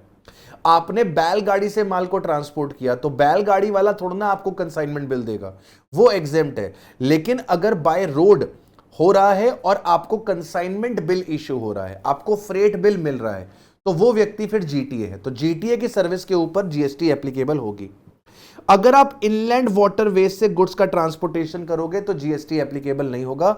मतलब विद इन इंडिया अगर आप सी रूट से एक पॉइंट से दूसरे पॉइंट तक गुड्स का ट्रांसपोर्टेशन कर रहे हो, फॉर एग्जांपल लेट से आप गोवा से चेन्नई गुड्स का ट्रांसपोर्टेशन कर रहे हो सी रूट से, तो उस केस पे जीएसटी एप्लीकेबल नहीं होगा। इसके बाद अगर आपने रेल और वेसल से अगर गुड्स का ट्रांसपोर्टेशन किया है, रेल से और वेसल से गुड्स का ट्रांसपोर्टेशन किया है और वो गुड्स रिलीफ मटेरियल है, सर कहीं पर डिजास्टर आ गया है, कैलामिटी आ गई है, एक्सीडेंट हो गया है, तो वहां पर जो लोग फंसे हुए हैं उनको आपने रिलीफ मटेरियल प्रोवाइड किया है। रेलवे से अगर आपने डिफेंस और मिलिट्री इक्विपमेंट ट्रांसपोर्ट किया है तो एग्जेम्पशन मिल जाएगी। अगर आपने रेलवे से या फिर वेसल से न्यूज़पेपर या फिर मैगजीन्स का ट्रांसपोर्टेशन किया है जो रजिस्ट्रार ऑफ न्यूज़पेपर पे रजिस्टर है, एग्जेम्पशन मिल जाएगी। रेलवे से अगर आपने रेलवे इक्विपमेंट और मटेरियल का ट्रांसपोर्टेशन किया है, एग्जेम्पशन मिल जाएगी। अगर रेलवे से और वेसल से आपने एग्रीकल्चरल प्रोड्यूस का ट्रांसपोर्टेशन किया है, एग्जेम्पशन मिल जाएगी। अगर रेलवे से आपने मिल्क, सॉल्ट, फूड ग्रेन का ट्रांसपोर्टेशन किया है इंक्लूडिंग फ्लावर्स, पल्सेस, राइस, आपको एग्जेम्पशन मिल जाएगी। ऑर्गेनिक मैन्योर का अगर आपने ट्रांसपोर्टेशन किया है तो आपको एग्जेम्पशन मिल जाएगी। सर ये रटना पड़ेगा? हाँ बेटा ये रटना पड़ेगा, ये आपको यहां पर लर्न करके चलना पड़ेगा, राइट। तो अगर आपने ये सात आइटम्स का अगर ट्रांसपोर्टेशन किया है रेल और वेसल में, तो उस केस में आपको एग्जेम्पशन मिल जाएगी। इनके अलावा अगर और कोई गुड्स आपने रेलवे और वेसल से ट्रांसपोर्ट किया है तो वो टैक्सेबल हो जाएगा। अब यही पॉइंट्स एप्लीकेबल हो जाते हैं जीटीए के केस में भी। अगर आपने जीटीए के थ्रू आपने रिलीफ मटेरियल ट्रांसपोर्ट किया है, जीटीए के थ्रू अगर आपने एग्रीकल्चरल प्रोड्यूस, डिफेंस और मिलिट्री इक्विपमेंट, जीटीए के through milk, salt, food including flower, pulses, rice, GTA के थ्रू ऑर्गेनिक मैन्योर, जीटीए के थ्रू न्यूज़पेपर, मैगजीन जो कि रजिस्ट्रार है विद न्यूज़पेपर, अगर आपने ये ट्रांसपोर्ट किया है तो उस केस में आपको जीएसटी से एग्जेम्पशन मिल जाएगी। इनके अलावा कुछ और ट्रांसपोर्टेशन किया है तो वो आपका टैक्सेबल हो सकता है। इस वाले पॉइंट में और इस वाले पॉइंट में सिर्फ एक डिफरेंस है, सारे आइटम्स सेम है, सिर्फ एक डिफरेंस है, रेलवे इक्विपमेंट। अगर जीटीए के थ्रू रेलवे इक्विपमेंट जाएगा तो वो टैक्सेबल हो जाएगा, लेकिन रेलवे इक्विपमेंट रेल और वेसल से जाएगा तो वो आपका एग्जेम्प्ट हो जाएगा। इसके बाद अगर जीटीए किसी अनरजिस्टर्ड पर्सन को सर्विसेज देता है, जीटीए किसी अनरजिस्टर्ड पर्सन को सर्विसेज देता है इंक्लूडिंग अनरजिस्टर्ड सीटीपी, तो उसकी सर्विसेज एग्जेम्प्ट हो जाएंगी। तो जैसे मान लो आपका घर का सामान शिफ्ट होना है, आप नोएडा से दिल्ली ट्रांसफर हो गए हो, तो आप नोएडा से अपने घर का सामान दिल्ली वाले घर पे ट्रांसफर कर रहे हो, तो आपने जीटीए की सर्विसेज ली। अब क्योंकि आप अनरजिस्टर्ड हो, आप अपने घर का सामान एक जगह से दूसरी जगह पे ट्रांसफर कर रहे हो, तो इस केस में जीटीए की सर्विसेज के ऊपर जीएसटी एग्जेम्प्ट कर दिया गया है। लेकिन अगर जीटीए ने किसी फैक्ट्री को सर्विसेज दी है जो कि रजिस्टर्ड है अंडर फैक्ट्रीज एक्ट, जीटीए ने किसी सोसाइटी को सर्विसेज दी है जो कि रजिस्टर्ड है under the societies registration act, sir GTA ने किसी कोऑपरेटिव सोसाइटी को सर्विसेज दी है जो कि रजिस्टर्ड है किसी भी लॉ के अंदर, सर जीटीए ने किसी बॉडी कॉर्पोरेट को सर्विस दी है, जीटीए ने किसी पार्टनरशिप फर्म को सर्विस दी है चाहे वो पार्टनरशिप फर्म रजिस्टर्ड है या नहीं है, सर जीटीए ने किसी कैजुअल टैक्सेबल पर्सन को सर्विसेज दी हैं जो कि रजिस्टर्ड है अंडर द जीएसटी एक्ट, तो इस केस में जीएसटी लगेगा रिवर्स चार्ज मैकेनिज्म में। अगर फैक्ट्री को, सोसाइटी को, कोऑपरेटिव सोसाइटी को, बॉडी कॉर्पोरेट को, पार्टनरशिप फर्म को, कैजुअल टैक्सेबल पर्सन जो कि रजिस्टर्ड है, अगर इनको सर्विसेज दी हैं जीटीए ने, तो जीएसटी एप्लीकेबल होती है रिवर्स चार्ज मैकेनिज्म के अंदर। अगर जीटीए ने डिपार्टमेंट और द एस्टेब्लिशमेंट ऑफ गवर्नमेंट को सर्विस दी है, CG, SG, union territory, GTA ने किसी लोकल अथॉरिटी को सर्विसेज दी है, जीटीए ने गवर्नमेंटल एजेंसीज को सर्विसेज दी हैं जिन्होंने जीएसटी में रजिस्ट्रेशन लिया है टीडीएस काटने के लिए, या फिर जिन्होंने जीएसटी में रजिस्ट्रेशन लिया है टीसीएस कलेक्ट करने के लिए। तो ऐसे केस में आपका जीएसटी एप्लीकेबल नहीं होगा। अगर जीटीए सर्विस दे रहा है डिपार्टमेंट और the establishment of government, state government और the union territory, GTA service दे रहा है लोकल अथॉरिटी को, जीटीए सर्विस दे रहा है गवर्नमेंटल एजेंसीज को, तो इस केस में आपका जीएसटी एप्लीकेबल नहीं होगा, ये एग्जेम्प्ट है। अगला आता है बैंकिंग और फाइनेंशियल सर्विसेज। बैंकिंग और फाइनेंशियल सर्विसेज में रिजर्व बैंक ऑफ इंडिया ने जो सर्विसेज दी हैं वो सर्विसेज एग्जेम्प्ट होती हैं। आरबीआई जो सर्विसेज देता है उन सर्विसेज के ऊपर कोई भी जीएसटी एप्लीकेबल नहीं होती। Services by way of extending deposit, loans और advances in so far the consideration is represented by way of interest और discount, by way of interest और डिस्काउंट। बैंक ने आपको लोन दिया, आपको एडवांसेस दिए, या आपने बैंक में पैसा जमा किया, तो इन लोन और एडवांसेस पे जो बैंक ने आपको दिए, इसके बदले में बैंक आपसे इंटरेस्ट चार्ज करती है। आपने बैंक में पैसा जमा किया सेविंग डिपॉजिट में या एफडी के अंदर, तो बैंक आपको इंटरेस्ट देती है। इस इंटरेस्ट के ऊपर कभी भी जीएसटी नहीं लगती। जो पैसा आपने बैंक में जमा किया या जो पैसा बैंक ने आपको एज अ लोन और एडवांस दिया, अगर इसका कंसीडरेशन इंटरेस्ट है तो उसके ऊपर जीएसटी नहीं लगती। लेकिन अगर क्रेडिट कार्ड का इंटरेस्ट है तो उसके ऊपर जीएसटी लगती है। यह वाला पॉइंट सुपर इंपॉर्टेंट है एग्जाम के लिए, सुपर इंपॉर्टेंट है एग्जाम के लिए। अगर बैंक आपको लोन देता है, एडवांस देता है, या आप बैंक में पैसा डिपॉजिट करते हो जिसका कंसीडरेशन इंटरेस्ट है, उसके ऊपर जीएसटी नहीं लगती। लेकिन अगर क्रेडिट कार्ड सर्विसेज का इंटरेस्ट है, क्रेडिट कार्ड सर्विसेज का इंटरेस्ट है, तो उसके ऊपर जीएसटी एप्लीकेबल होता है। अगर एक बैंक दूसरे बैंक को फॉरेन करेंसी बेचती है, एक फॉरेन करेंसी का ऑथराइज डीलर दूसरे फॉरेन करेंसी के ऑथराइज डीलर को फॉरेन करेंसी बेचता है, या बैंक किसी ऑथराइज डीलर से फॉरेन करेंसी खरीदती या बेचती है, मतलब एक फॉरेन करेंसी का ऑथराइज डीलर और एक बैंक अगर आपस में फॉरेन करेंसी खरीदते बेचते हैं, एक बैंक दूसरे बैंक को फॉरेन करेंसी खरीदता बेचता है, एक एक्सचेंज डीलर दूसरे एक्सचेंज डीलर के साथ फॉरेन करेंसी खरीदता बेचता है, तो उसके ऊपर जीएसटी एप्लीकेबल नहीं होती। ठीक है जी, उसके ऊपर आपका जीएसटी एप्लीकेबल नहीं होता। राइट, ठीक है। अच्छा, अगर बैंक आपसे लोन पास करने के लिए सर्विस चार्ज की फीस लेता है, डॉक्यूमेंटेशन की फीस लेता है, ब्रोकिंग चार्जेस लेता है, एडमिनिस्ट्रेटिव चार्जेस लेता है, या किसी भी तरीके के 56 चार्जेस लेता है, किसी भी तरीके के 56 चार्जेस लेता है, तो उनके ऊपर जीएसटी लगेगा। तो बैंक जो लोन पे इंटरेस्ट चार्ज करता है, बैंक जो लोन पे इंटरेस्ट चार्ज करता है, उसे तो एग्जेम्पशन मिली है, लेकिन जो बैंक लोन पास करने के लिए आपसे 10 तरीके के चार्जेस लेता है, आपका इंस्पेक्शन होगा उसके चार्ज ले लेता है, फाइल मेंटेनेंस का चार्ज, डॉक्यूमेंटेशन का चार्ज, ठीक है, लोन प्रोसेसिंग फीस, ठीक है, लेट पेमेंट करा आपने इंस्टॉलमेंट का, डिलेड पेमेंट के चार्जेस ले लेता है, इन सब के ऊपर जीएसटी एप्लीकेबल होगी। अगर इनवॉइस की डिस्काउंटिंग हो रही है, चेक की डिस्काउंटिंग हो रही है, या फिर आपका बिल ऑफ एक्सचेंज का, बिल्स रिसीवेबल की डिस्काउंटिंग हो रही है, तो डिस्काउंटिंग भी एक तरीके का इंटरेस्ट है, डिस्काउंटिंग भी एक तरीके का इंटरेस्ट है, उसके ऊपर आपका जीएसटी एप्लीकेबल नहीं होगा। Invoice discounting, cheque discounting, any other similar form of discounting is covered only to the extent consideration is represented by way of discount. As such discounting is a manner of extending the credit facility. तो अगर आपके पास मान लो कोई invoice है, आपने माल बेचा है, debtor 3 महीने बाद पैसा देगा, आपने 3 महीने की उधारी पे माल बेचा है, इनवॉइस है आपके पास 20 लाख रुपए की, आपका कस्टमर आपको 3 महीने के बाद माल बेचेगा, तो आप क्या कर सकते हो, बैंक के पास जाके इस इनवॉइस को डिस्काउंट करा सकते हो। बैंक आपको आज पैसे दे देगा डिस्काउंट काट के, और 3 महीने बाद बैंक डेटर से पैसा रिकवर कर लेगा, same as bill of exchange जो आपने बिल ऑफ एक्सचेंज में पढ़ा था।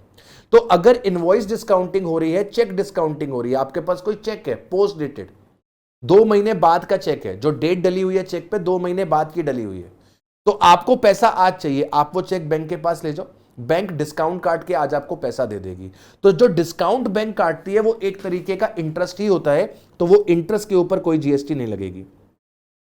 अगर कोई इंटरेस्ट या फिर डिलेड पेमेंट चार्ज लिया जा रहा है for the delay in the payment of brokerage, ठीक है, तो उसे क्या करा हुआ है, एक्सेम्प्ट करा हुआ है from the GST. Any interest और delayed payment charges charged to the client for the delay in the payment of brokerage, amount settlement obligation, margin of trading facility is exempt from GST since settlement obligation are the transaction which are in the nature of extending the loans or advances. Similarly, charges for the late payment of outstanding dues on the credit card, इस पे जो interest लगेगा उसके ऊपर GST लगेगी क्योंकि इसको exemption से एक्सक्लूड किया हुआ है। ठीक है जी।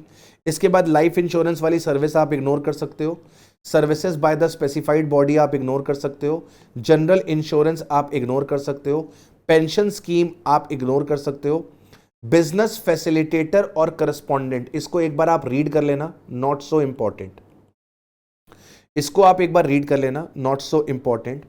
ठीक है। इसके बाद लीगल सर्विसेज पे आ जाओ, देखो मैंने पहले ही आपको बोला है कि सारी की सारी एग्जेम्पशन कर पाना is next to impossible, right. कोई नहीं कर सकता है। मुझे अभी पढ़ाने में कोई दिक्कत नहीं, मैं पढ़ा भी दूंगा, लेकिन आप लास्ट मोमेंट पे उसको रिवाइज ही नहीं कर पाओगे, और ये एडवाइजेबल भी नहीं है कि आप सारी की सारी पढ़ो, राइट। आपको केवल वही एग्जेम्पशंस पढ़नी है जो एग्जाम में आ सकती हैं, जो इंपॉर्टेंट है, या फिर जो बिल्कुल लेटेस्ट अमेंडमेंट्स वाली हैं। तो वो सारी चीजें मैं आपको कवर करा के चल रहा हूं, राइट। जिनको मैं इग्नोर करने के लिए बोल रहा हूं उनको आप बिल्कुल इग्नोर कर दो, कोई टेंशन नहीं है। जिनको रीड करने के लिए बोल रहा हूं मेक श्योर कि आप उसे रीड कर रहे हो। अब आता है लीगल सर्विसेज। लीगल सर्विसेज को मोस्ट इंपॉर्टेंट मार्क करेंगे, आर्बिट्रल ट्रिब्यूनल अगर सर्विसेज दे रहा है, किसी नॉन बिजनेस एंटिटी को, other than business entity, exempt है। अगर आर्बिट्रल ट्रिब्यूनल सेंट्रल गवर्नमेंट को, स्टेट गवर्नमेंट को, यूनियन टेरिटरी को, लोकल अथॉरिटी को, गवर्नमेंटल अथॉरिटीज को सर्विसेज दे रहा है, एग्जेम्प्ट है। मतलब आर्बिट्रल ट्रिब्यूनल अगर नॉन बिजनेस एंटिटी को सर्विसेज दे रहा है, एग्जेम्प्ट है। आर्बिट्रल ट्रिब्यूनल अगर गवर्नमेंट को सर्विसेज दे रहा है तो एग्जेम्प्ट है। आर्बिट्रल ट्रिब्यूनल अगर बिजनेस एंटिटी को सर्विसेज दे रहा है तो ये एग्जेम्प्ट होंगी अगर बिजनेस एंटिटी का प्रीसीडिंग फाइनेंशियल ईयर का जो टर्नओवर है वो रजिस्ट्रेशन की थ्रेशोल्ड लिमिट को एक्सीड ना कर रहा हो। मतलब अगर बिजनेस एंटिटी का turnover up to 40 lakh, 20 lakh और 10 लाख एज द केस में भी, अगर बिजनेस एंटिटी का टर्नओवर अप टू 40, 20 और 10 लाख एज द केस में भी है, यस, तो उस केस में आर्बिट्रल ट्रिब्यूनल की सर्विसेज एग्जेम्प्ट हो जाएंगी। और अगर प्रीसीडिंग फाइनेंशियल ईयर का टर्नओवर एक्सीड कर रहा है, दैट इज आपका टर्नओवर एक्सीड कर रहा है 40 लाख को, 20 लाख को और 10 लाख को, अगर आपका टर्नओवर एक्सीड कर रहा है 40 लाख को, 20 लाख को, 10 लाख को, तो उस केस में आर्बिट्रल ट्रिब्यूनल की सर्विसेज टैक्सेबल हो जाएंगी। जब वो नॉन बिजनेस एंटिटी को मिलेंगी फुल्ली एग्जेम्प्ट है, जब वो गवर्नमेंट को मिलेंगी फुल्ली एग्जेम्प्ट है, कोई टेंशन वाली बात नहीं है। लेकिन अगर वो बिजनेस एंटिटी को मिलेंगी तो आपको एग्जेम्पशन तब मिलेगी जब बिजनेस एंटिटी का turnover up to the threshold limit होगा। अगर वो थ्रेशोल्ड लिमिट को एक्सीड कर जाएगा तो आर्बिट्रल ट्रिब्यूनल की सर्विसेज टैक्सेबल हो जाएंगी। ठीक है सर। अब बात करते हैं कि सर अगर फर्म ऑफ एडवोकेट या फिर इंडिविजुअल एडवोकेट अगर लीगल सर्विसेज देता है, पार्टनरशिप फर्म ऑफ एडवोकेट या फिर लीगल सर्विसेज देने वाला एक इंडिविजुअल एडवोकेट है, तो क्या होगा? अगर एक फर्म ऑफ एडवोकेट ने दूसरे फर्म ऑफ एडवोकेट को सर्विस दी, या एक फर्म ऑफ एडवोकेट ने दूसरे एडवोकेट को सर्विस दी, एडवोकेट ने फर्म ऑफ एडवोकेट को सर्विस दी, या फिर एडवोकेट ने दूसरे एडवोकेट को सर्विस दी, मतलब ये एडवोकेट आपस में सर्विसेज दे रहे हैं, तो उस केसेस में आपकी ये सर्विसेज एग्जेम्प्ट है। एडवोकेट आपस में लीगल सर्विसेज दे रहे हैं तो ये सर्विसेज एग्जेम्प्ट है। अगर इन्होंने किसी नॉन बिजनेस एंटिटी को सर्विसेज दी, एग्जेम्प्ट है। अगर इन्होंने गवर्नमेंट को सर्विसेज दी, एग्जेम्प्ट है। अगर इन्होंने बिजनेस एंटिटी को सर्विसेज दी, बिजनेस एंटिटी को सर्विस दी, तो एग्जेम्पशन तभी मिलेगी जब बिजनेस एंटिटी का turnover up to registration threshold limit तक हो प्रीसीडिंग फाइनेंशियल ईयर का। अगर बिजनेस एंटिटी का टर्नओवर प्रीसीडिंग फाइनेंशियल ईयर का अप टू रजिस्ट्रेशन थ्रेशोल्ड है तो सर लॉयर की सर्विसेज, एडवोकेट की सर्विसेज एग्जेम्प्ट है। और अगर नहीं एक्सीड कर रहा है प्रीसीडिंग फाइनेंशियल ईयर का टर्नओवर 40 लाख को, 20 लाख को और 10 लाख को, तो उस केस में लॉयर की सर्विसेज टैक्सेबल हो जाएंगी। जब आर्बिट्रल ट्रिब्यूनल की सर्विसेज टैक्सेबल होंगी तो रिवर्स चार्ज मैकेनिज्म लगेगा। सेम इसी तरीके से ये जो पॉइंट मैंने पढ़ाया है ये आर्बिट्रल ट्रिब्यूनल पे भी लगेगा और ये एडवोकेट पे भी लगेगा। और एडवोकेट की सर्विस जब टैक्सेबल होगी तब भी आपका रिवर्स चार्ज मैकेनिज्म ही एप्लीकेबल होगा। तो अगर आर्बिट्रल ट्रिब्यूनल ने या फिर एडवोकेट ने बिजनेस एंटिटी को सर्विस दी और बिजनेस एंटिटी का turnover up to threshold limit है, यस, तो एग्जेम्पशन मिलेगी, और अगर नहीं है तो फिर उस केस में वो टैक्सेबल हो जाएगा। अगर एक सीनियर एडवोकेट ने लीगल सर्विसेज दी हैं, एक सीनियर एडवोकेट ने लीगल सर्विसेज दी हैं किसी नॉन बिजनेस एंटिटी को, एग्जेम्प्ट हो जाएगा। सर सीनियर लॉयर ने अगर सर्विसेज दी है गवर्नमेंट को, एग्जेम्प्ट हो जाएगा। सीनियर लॉयर ने अगर बिजनेस एंटिटी को सर्विसेज दी हैं तो एग्जेम्प्ट हो जाएगा अगर बिजनेस एंटिटी का turnover up to registration limit है तो। अच्छा, अगर एक सीनियर एडवोकेट ने किसी दूसरे फर्म ऑफ एडवोकेट को सर्विस दी, या फिर किसी इंडिविजुअल एडवोकेट को सर्विस दी, सीनियर एडवोकेट ने किसी दूसरे फर्म ऑफ एडवोकेट को सर्विस दी, सीनियर एडवोकेट ने किसी दूसरे इंडिविजुअल एडवोकेट को सर्विस दी, तो यहां पर यह सर्विस टैक्सेबल है। और इधर क्या लगता है? इधर लगता है फॉरवर्ड चार्ज मैकेनिज्म। इधर क्या लगेगा? Forward charge mechanism. ये सर्विस क्या हो जाएगी? टैक्सेबल हो जाएगी। ये इंपॉर्टेंट पॉइंट है। अगर एक इंडिविजुअल एडवोकेट जो सीनियर एडवोकेट नहीं है, एक इंडिविजुअल एडवोकेट जो कि सीनियर एडवोकेट नहीं है, अगर वो सीनियर एडवोकेट को सर्विस देता है तो ये सर्विस एग्जेम्प्ट है। एक इंडिविजुअल एडवोकेट किसी फर्म ऑफ एडवोकेट को या दूसरे एडवोकेट को सर्विस देता है तो ये सर्विस भी एग्जेम्प्ट है। लेकिन अगर एक सीनियर एडवोकेट दूसरे किसी फर्म ऑफ एडवोकेट को सर्विस देता है, एक सीनियर एडवोकेट दूसरे किसी एडवोकेट को सर्विस देता है, तो यह सर्विस टैक्सेबल है। सीनियर एडवोकेट अगर सर्विसेज देगा तो वो टैक्सेबल होंगी, और अगर other than senior advocate services देगा तो वो एग्जेम्प्ट होंगी। ठीक है सर? ओके जी, ओके। ये स्पॉन्सरशिप वाली सर्विस नॉट सो इंपॉर्टेंट, इसको आप इग्नोर कर सकते हैं। Performance by artist important, performance by artist important. अगर कोई आर्टिस्ट परफॉर्मेंस दे रहा है फोक और क्लासिकल आर्ट फॉर्म में, अगर कोई आर्टिस्ट परफॉर्मेंस दे रहा है फोक और क्लासिकल आर्ट फॉर्म में, और वो फोक और क्लासिकल आर्ट फॉर्म म्यूजिक है, डांस है, थिएटर है, अगर कोई आर्टिस्ट फोक या फिर क्लासिकल आर्ट फॉर्म में सर्विस दे रहा है, वो एक म्यूजिक है, डांस है, थिएटर है, तो ऐसे केस में आपको एग्जेम्पशन मिलेगी अगर आपका कंसिडरेशन अप टू ₹1,50,000 है। अगर आपका कंसिडरेशन अप टू ₹1,50,000 है तो वो एग्जेम्प्ट होगा। लेकिन अगर 1,50,000 से ज्यादा है तो वो टैक्सेबल हो जाएगा। अगर आपने फोक और क्लासिकल आर्ट फॉर्म के अलावा किसी और आर्ट फॉर्म में अपना म्यूजिक किया, डांस किया, थिएटर किया, तो वो टैक्सेबल होगा। आपका कंसिडरेशन मैटर नहीं करता। एग्जेम्पशन कब मिलेगी? जब फोक और क्लासिकल आर्ट फॉर्म होगा, और जब कंसिडरेशन अप टू 150 होगी। फोक और क्लासिकल आर्ट फॉर्म और कंसिडरेशन अप टू 150, ये दो चीजें जब पूरी होंगी तो आपका जीएसटी एग्जेम्प्ट हो जाएगा। लेकिन अगर हम ब्रांड एम्बेसडर के तौर पे सर्विसेज दे रहे हैं, हमने जो क्लासिकल परफॉर्मेंस करी है या हमने जो फोक परफॉर्मेंस करी है वो एज अ ब्रांड एम्बेसडर करी है, जैसे हेमा मालिनी, वो एक ट्रेंड कथक डांसर है। अब मान लो वो केंट आरो का प्रमोशन करने के लिए कथक डांस करती हैं, वो केंट आरो का प्रमोशन करने के लिए कथक डांस करती हैं, तो सर कंसिडरेशन मैटर नहीं करता।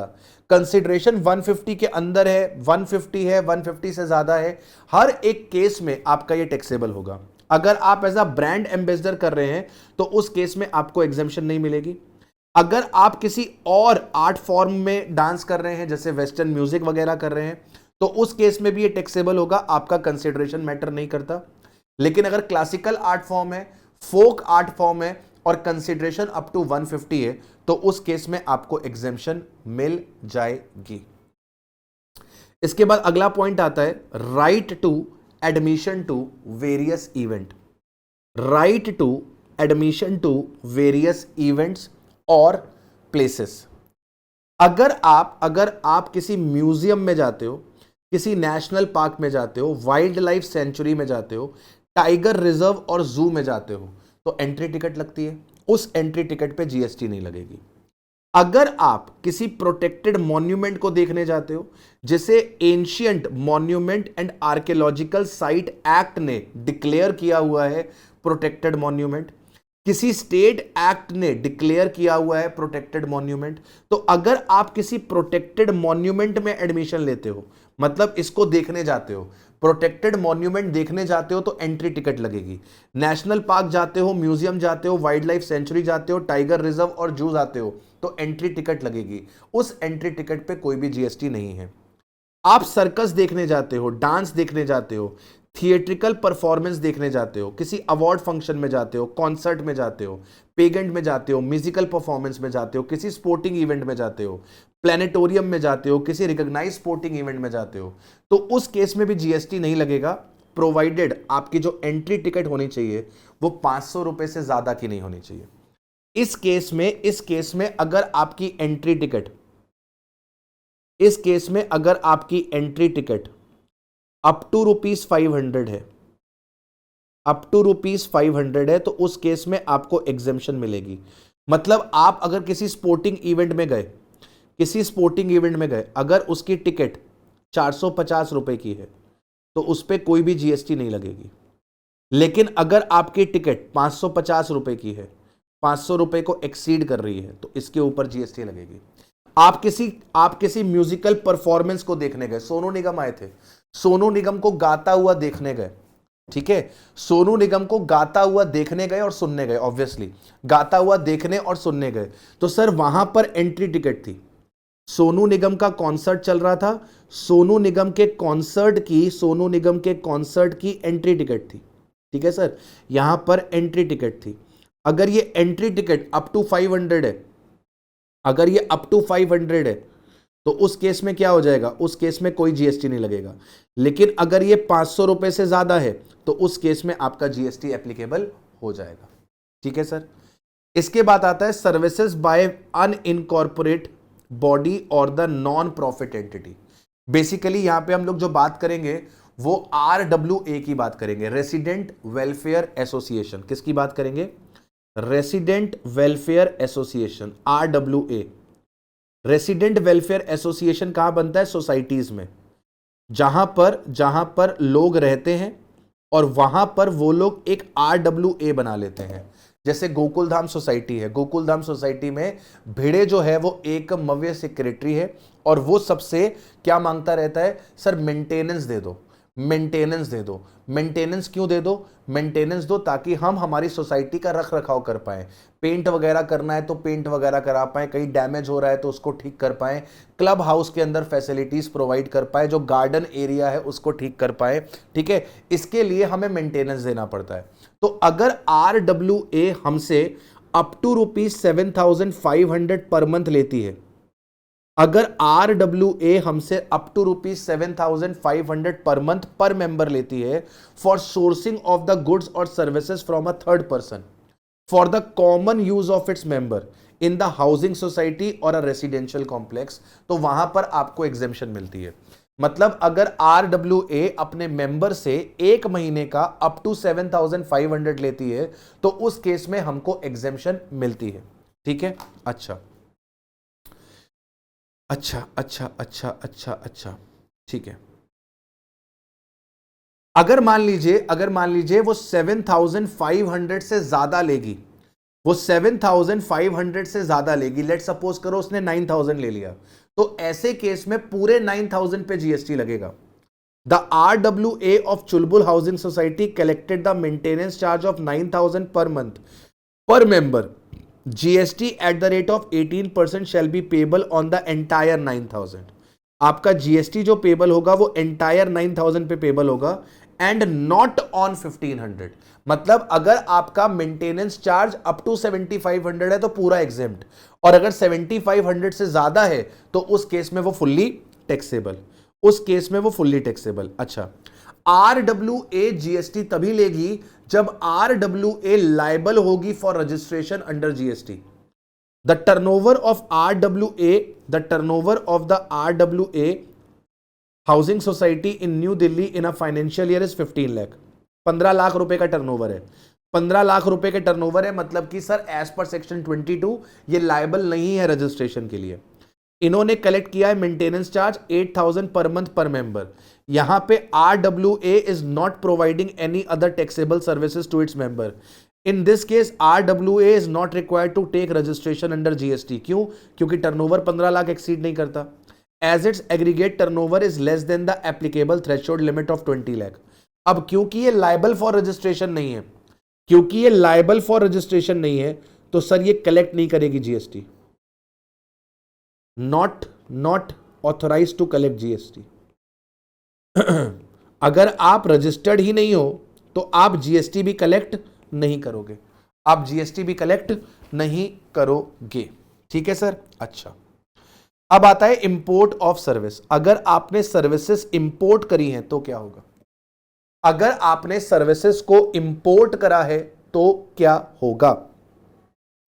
अगर आप इंपोर्ट करते हो सर्विसेज को, अगर आप इंपोर्ट करते हो सर्विसेज को, इंडिया के बाहर से सर्विसेज को इंपोर्ट करते हो, तो आपको जीएसटी से एग्जेम्पशन मिलेगी अगर वो सर्विसेज इंपोर्ट करी हैं सेंट्रल गवर्नमेंट ने, स्टेट गवर्नमेंट ने, यूनियन टेरिटरी ने, लोकल अथॉरिटी ने और गवर्नमेंटल अथॉरिटी ने। मतलब सरकार ने अगर सर्विसेज का इंपोर्ट किया है तो उस केस में जीएसटी नहीं लगेगी। अगर किसी इंडिविजुअल ने पर्सनल पर्पस के लिए इंपोर्ट किया है, जैसे मुझे अपने घर का इंटीरियर डेकोरेशन कराना था और उसके लिए मैंने मिस्टर जॉन से इंटीरियर डेकोरेशन का सर्विस लिया, तो ये पर्सनल पर्पस है। मिस्टर जॉन यूएसए के रहने वाले हैं, तो जॉन यूएसए के रहने वाले हैं, उन्होंने इंटीरियर डेकोरेशन का सर्विस दिया मुझे इंडिया में, तो ये मेरे लिए एग्जेम्प्ट सप्लाई है क्योंकि मैंने घर का इंटीरियर डेकोरेशन करवाया। अगर मैं ऑफिस का इंटीरियर डेकोरेशन कराता तो यहां पे फर्दरेंस ऑफ बिजनेस हो जाती, अब यहां पर ये एग्जेम्प्ट नहीं होती, ये टैक्सेबल हो जाती। अगर इंपोर्ट कोई चैरिटेबल ट्रस्ट कराता है तो उस केस में भी आपको एग्जेम्पशन मिल जाती है, उस केस में भी आपको एग्जेम्पशन मिल जाती है, राइट। अगला आता है बच्चों टूर ऑपरेटर सर्विस, इसको भी इंपॉर्टेंट मार्क कर दो। टूर ऑपरेटर सर्विस में a service provided by a tour operator shall be exempt from tax if they are provided to a foreign tourist in relation to a tour conducted wholly outside India और partly in India partly outside India. तो अगर किसी Indian tour operator ने किसी foreign tourist को foreign tour बेचा है, किसी इंडियन टूर ऑपरेटर ने लेट से यात्रा.com ने किसी फॉरेनर को, लेट से मिस्टर जॉन को, ये यूएसए के रहने वाले हैं, इनको फॉरेन टूर बेचा है, लेट से श्रीलंका का टूर बेचा है, तो यात्रा.com इंडियन टूर ऑपरेटर, इसने किसी फॉरेन टूरिस्ट मिस्टर जॉन को श्रीलंका का टूर बेचा, तो इसके ऊपर कोई भी जीएसटी एप्लीकेबल नहीं होगी।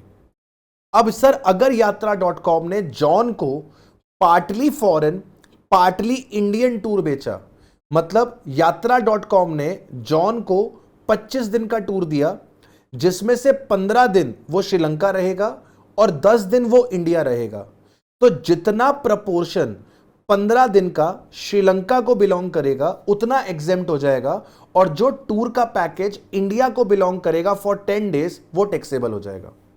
तो sir services provided by a tour operator shall be exempt provided, आपका टूरिस्ट जो होना चाहिए वो फॉरेन का होना चाहिए, और in relation to a tour conducted wholly outside India, पूरा का पूरा इंडिया के बाहर का टूर होना चाहिए, या फिर पार्टली इंडिया और partly outside India. However in case of a tour partly in India and partly outside India, exemption को रिस्ट्रिक्ट किया जाएगा। जब partly India partly outside India होगा तो एग्जेम्पशन को रिस्ट्रिक्ट किया जाएगा उस एक्सटेंट तक जितना टूर इंडिया के बाहर परफॉर्म हुआ है। फॉरेन टूरिस्ट किसको कहेंगे सर जी? बेटा फॉरेन टूरिस्ट वो व्यक्ति है जो नॉर्मली इंडिया का रेसिडेंट नहीं है, जो इंडिया एंटर किया है for the stay not exceeding 6 month for the legitimate non immigrant purpose. तो अगर कोई विदेशी जो इंडिया का नॉर्मली रेसिडेंट नहीं है वो इंडिया आया है for a period of less than 6 month, कोई व्यक्ति जो इंडिया में नॉर्मली रेसिडेंट नहीं है अगर वो इंडिया में आया है for a period less than 6 month तो उसको फॉरेन टूरिस्ट बोलते हैं। The value of the tour operator, the value of the tour operator performed outside India shall be lower of the following two figures.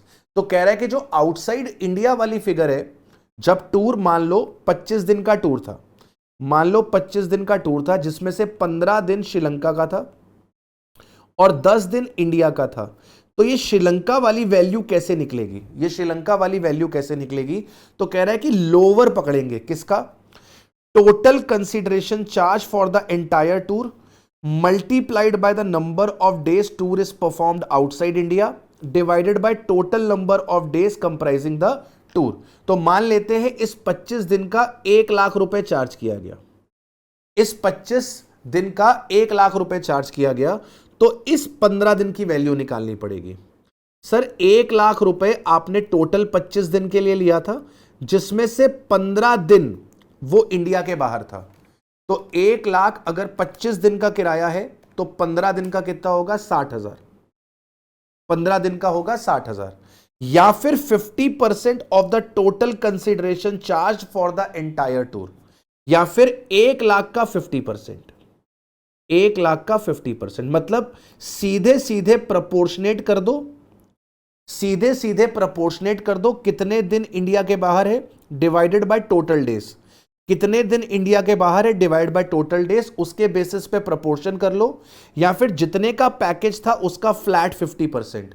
इन दोनों में जो भी lower है वो माना जाएगा value of the tour performed outside India.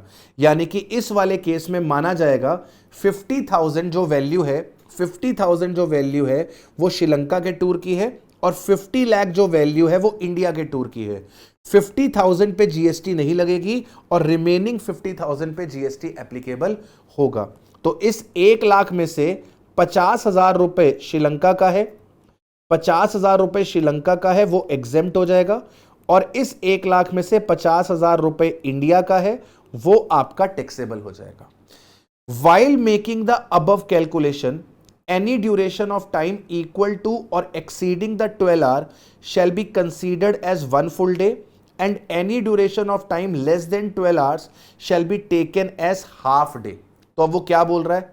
क्या बोल रहा है कि भाई मान लो आपका जो टूर था, आपका जो टूर था वो 24 घंटे, वो 24 घंटे, सॉरी वो 24 दिन और 14 घंटे था। आपका टूर 24 दिन और 14 घंटे का था। तो पार्ट में अगर 12 घंटे से ज्यादा है, पार्ट में अगर 12 घंटे से ज्यादा है तो यह माना जाएगा कंप्लीट डे, यह माना जाएगा कंप्लीट डे, यानी कि यह टूर माना जाएगा कि 25 डेज का है। अगर आपका फ्रैक्शन 12 घंटे से कम है, आपका फ्रैक्शन अगर 12 घंटे से कम है, यह 24 दिन और 10 घंटे का टूर था, ये 24 दिन और 10 घंटे का टूर था, तो ऐसे केस में इसे माना जाएगा आधा दिन, 24.5 डेज का टूर माना जाएगा। अगर आपका फ्रैक्शन 12 घंटे या उससे ज्यादा है तो इसे कंप्लीट डेज में बदल देना, और अगर फ्रैक्शन 12 घंटे से कम है तो इसे आधा दिन मान लेना। 14 घंटे मतलब कंप्लीट 1 डे, 10 घंटे मतलब आधा दिन, 10 घंटे मतलब आधा दिन। ठीक है, ओके सर। अब बात करते हैं अदर एग्जेम्प्ट सर्विसेज की, अदर एग्जेम्प्ट सर्विसेज की। ठीक है जी, अदर एग्जेम्प्ट सर्विसेज के अंदर हम पहला पॉइंट जो पढ़ने जा रहे हैं वो पढ़ने जा रहे हैं services by way of renting of residential dwelling for use as residence to unregistered person. बड़ा इंपॉर्टेंट है, बड़ा इंपॉर्टेंट है। अगर आपके पास एक रेसिडेंशियल बिल्डिंग है बेटा, अगर आपके पास एक रेसिडेंशियल बिल्डिंग है, अगर आप रेसिडेंशियल बिल्डिंग को, आप रेसिडेंशियल बिल्डिंग को, रेसिडेंशियल बिल्डिंग को अगर रेसिडेंस पर्पस के लिए लेट आउट करते हो, रेसिडेंशियल बिल्डिंग को अगर आप रेसिडेंस पर्पस के लिए लेट आउट करते हो किसी अनरजिस्टर्ड व्यक्ति को, किसी अनरजिस्टर्ड व्यक्ति को, तो वहां पर जीएसटी एग्जेम्प्ट किया हुआ है। लेकिन अगर रेसिडेंशियल बिल्डिंग को रेसिडेंशियल पर्पस के लिए लेट आउट करते हो किसी रजिस्टर्ड व्यक्ति को, तो वो टैक्सेबल हो जाता है। रेसिडेंशियल बिल्डिंग को अगर आप कमर्शियल पर्पस के लिए लेट आउट करते हो किसी अनरजिस्टर्ड व्यक्ति को या फिर किसी भी रजिस्टर्ड व्यक्ति को, दोनों ही केसेस में वो टैक्सेबल हो जाता है। मतलब अगर रेसिडेंशियल बिल्डिंग कमर्शियल पर्पस के लिए लेट आउट होगी तो व्यक्ति अनरजिस्टर्ड हो, मतलब टेनेंट अनरजिस्टर्ड हो या फिर रजिस्टर्ड हो, दोनों ही केसेस में टैक्सेबल होगा। रेसिडेंशियल बिल्डिंग रेसिडेंशियल पर्पस के लिए लेट आउट होगी और टेनेंट अगर अनरजिस्टर्ड है तो एग्जेम्प्ट होगा, लेकिन टेनेंट अगर रजिस्टर्ड है तो वो टैक्सेबल होगा। ठीक है, अब यहां पर एक पॉइंट निकल कर आता है कि सर मान लो कोई इंडिविजुअल है, वो सोल प्रोपराइटर है, एक इंडिविजुअल वो सोल प्रोपराइटर है। ठीक है, इसने अपने बिजनेस के लिए, इसने अपने बिजनेस के लिए रजिस्ट्रेशन लिया हुआ है। ये जो इंडिविजुअल है ये रजिस्टर्ड है under GST for business purpose. इसने जीएसटी में रजिस्ट्रेशन ले रखा है अपने बिजनेस पर्पसेस के लिए। अब मेरी बात ध्यान से सुनना, अगर एक ऐसा व्यक्ति जिसने जीएसटी में रजिस्ट्रेशन ले रखा है और वो सोल प्रोपराइटर है, वो सोल प्रोपराइटर है, अगर ये रेसिडेंशियल बिल्डिंग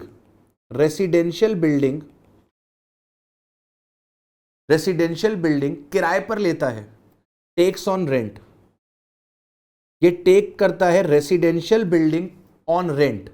अगर इसने रेसिडेंशियल बिल्डिंग रेंट पे ली है अपनी इंडिविजुअल कैपेसिटी पे, तो उस केस पे इस पे कोई जीएसटी नहीं लगेगी, ये आपकी एग्जेम्प्ट रहेगी। मतलब मैं अपनी बात करता हूं, मैं जीएसटी में रजिस्टर्ड हूं, राइट। मैंने क्या किया, मैं सोल प्रोपराइटर हूं, जीएसटी में रजिस्टर्ड हूं। मैंने एक घर किराए पर लिया आपसे, तो आप मुझसे पूछेंगे सर जी आप इस घर का क्या करोगे? पूछो ना बेटा, पूछो। सर जी आप इस घर का क्या करोगे? बेटा मैं इस घर में अपनी सुंदर सी बीवी के साथ, अपने प्यारे से बच्चे के साथ रहूंगा, मैं इस घर में रहूंगा, राइट। तो यहां पर भले मैं रजिस्टर्ड हूं, लेकिन अगर मैंने घर को अपने प्राइवेट पर्पस के लिए लिया है, अपने पर्सनल पर्पस के लिए, अपने इंडिविजुअल कैपेसिटी के लिए लिया है, तो यहां पर कोई भी जीएसटी नहीं लगेगी।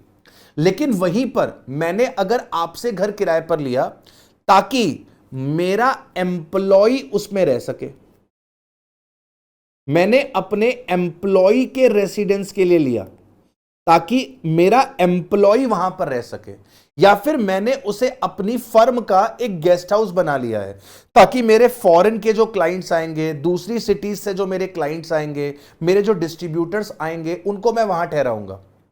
तो अगर मैंने अपने एम्प्लॉय के रेसिडेंस के लिए ले लिया, मतलब मैंने अपने बिजनेस पर्पस के लिए ले लिया, मैंने अपने बिजनेस यूज के लिए ले लिया, तो अब यहां पर जीएसटी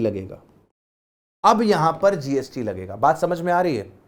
तो अगर आपकी रेसिडेंशियल बिल्डिंग रेसिडेंशियल पर्पस के लिए लेट आउट होती है और अनरजिस्टर्ड व्यक्ति को लेट आउट होती है तो जीएसटी एग्जेम्प्ट है।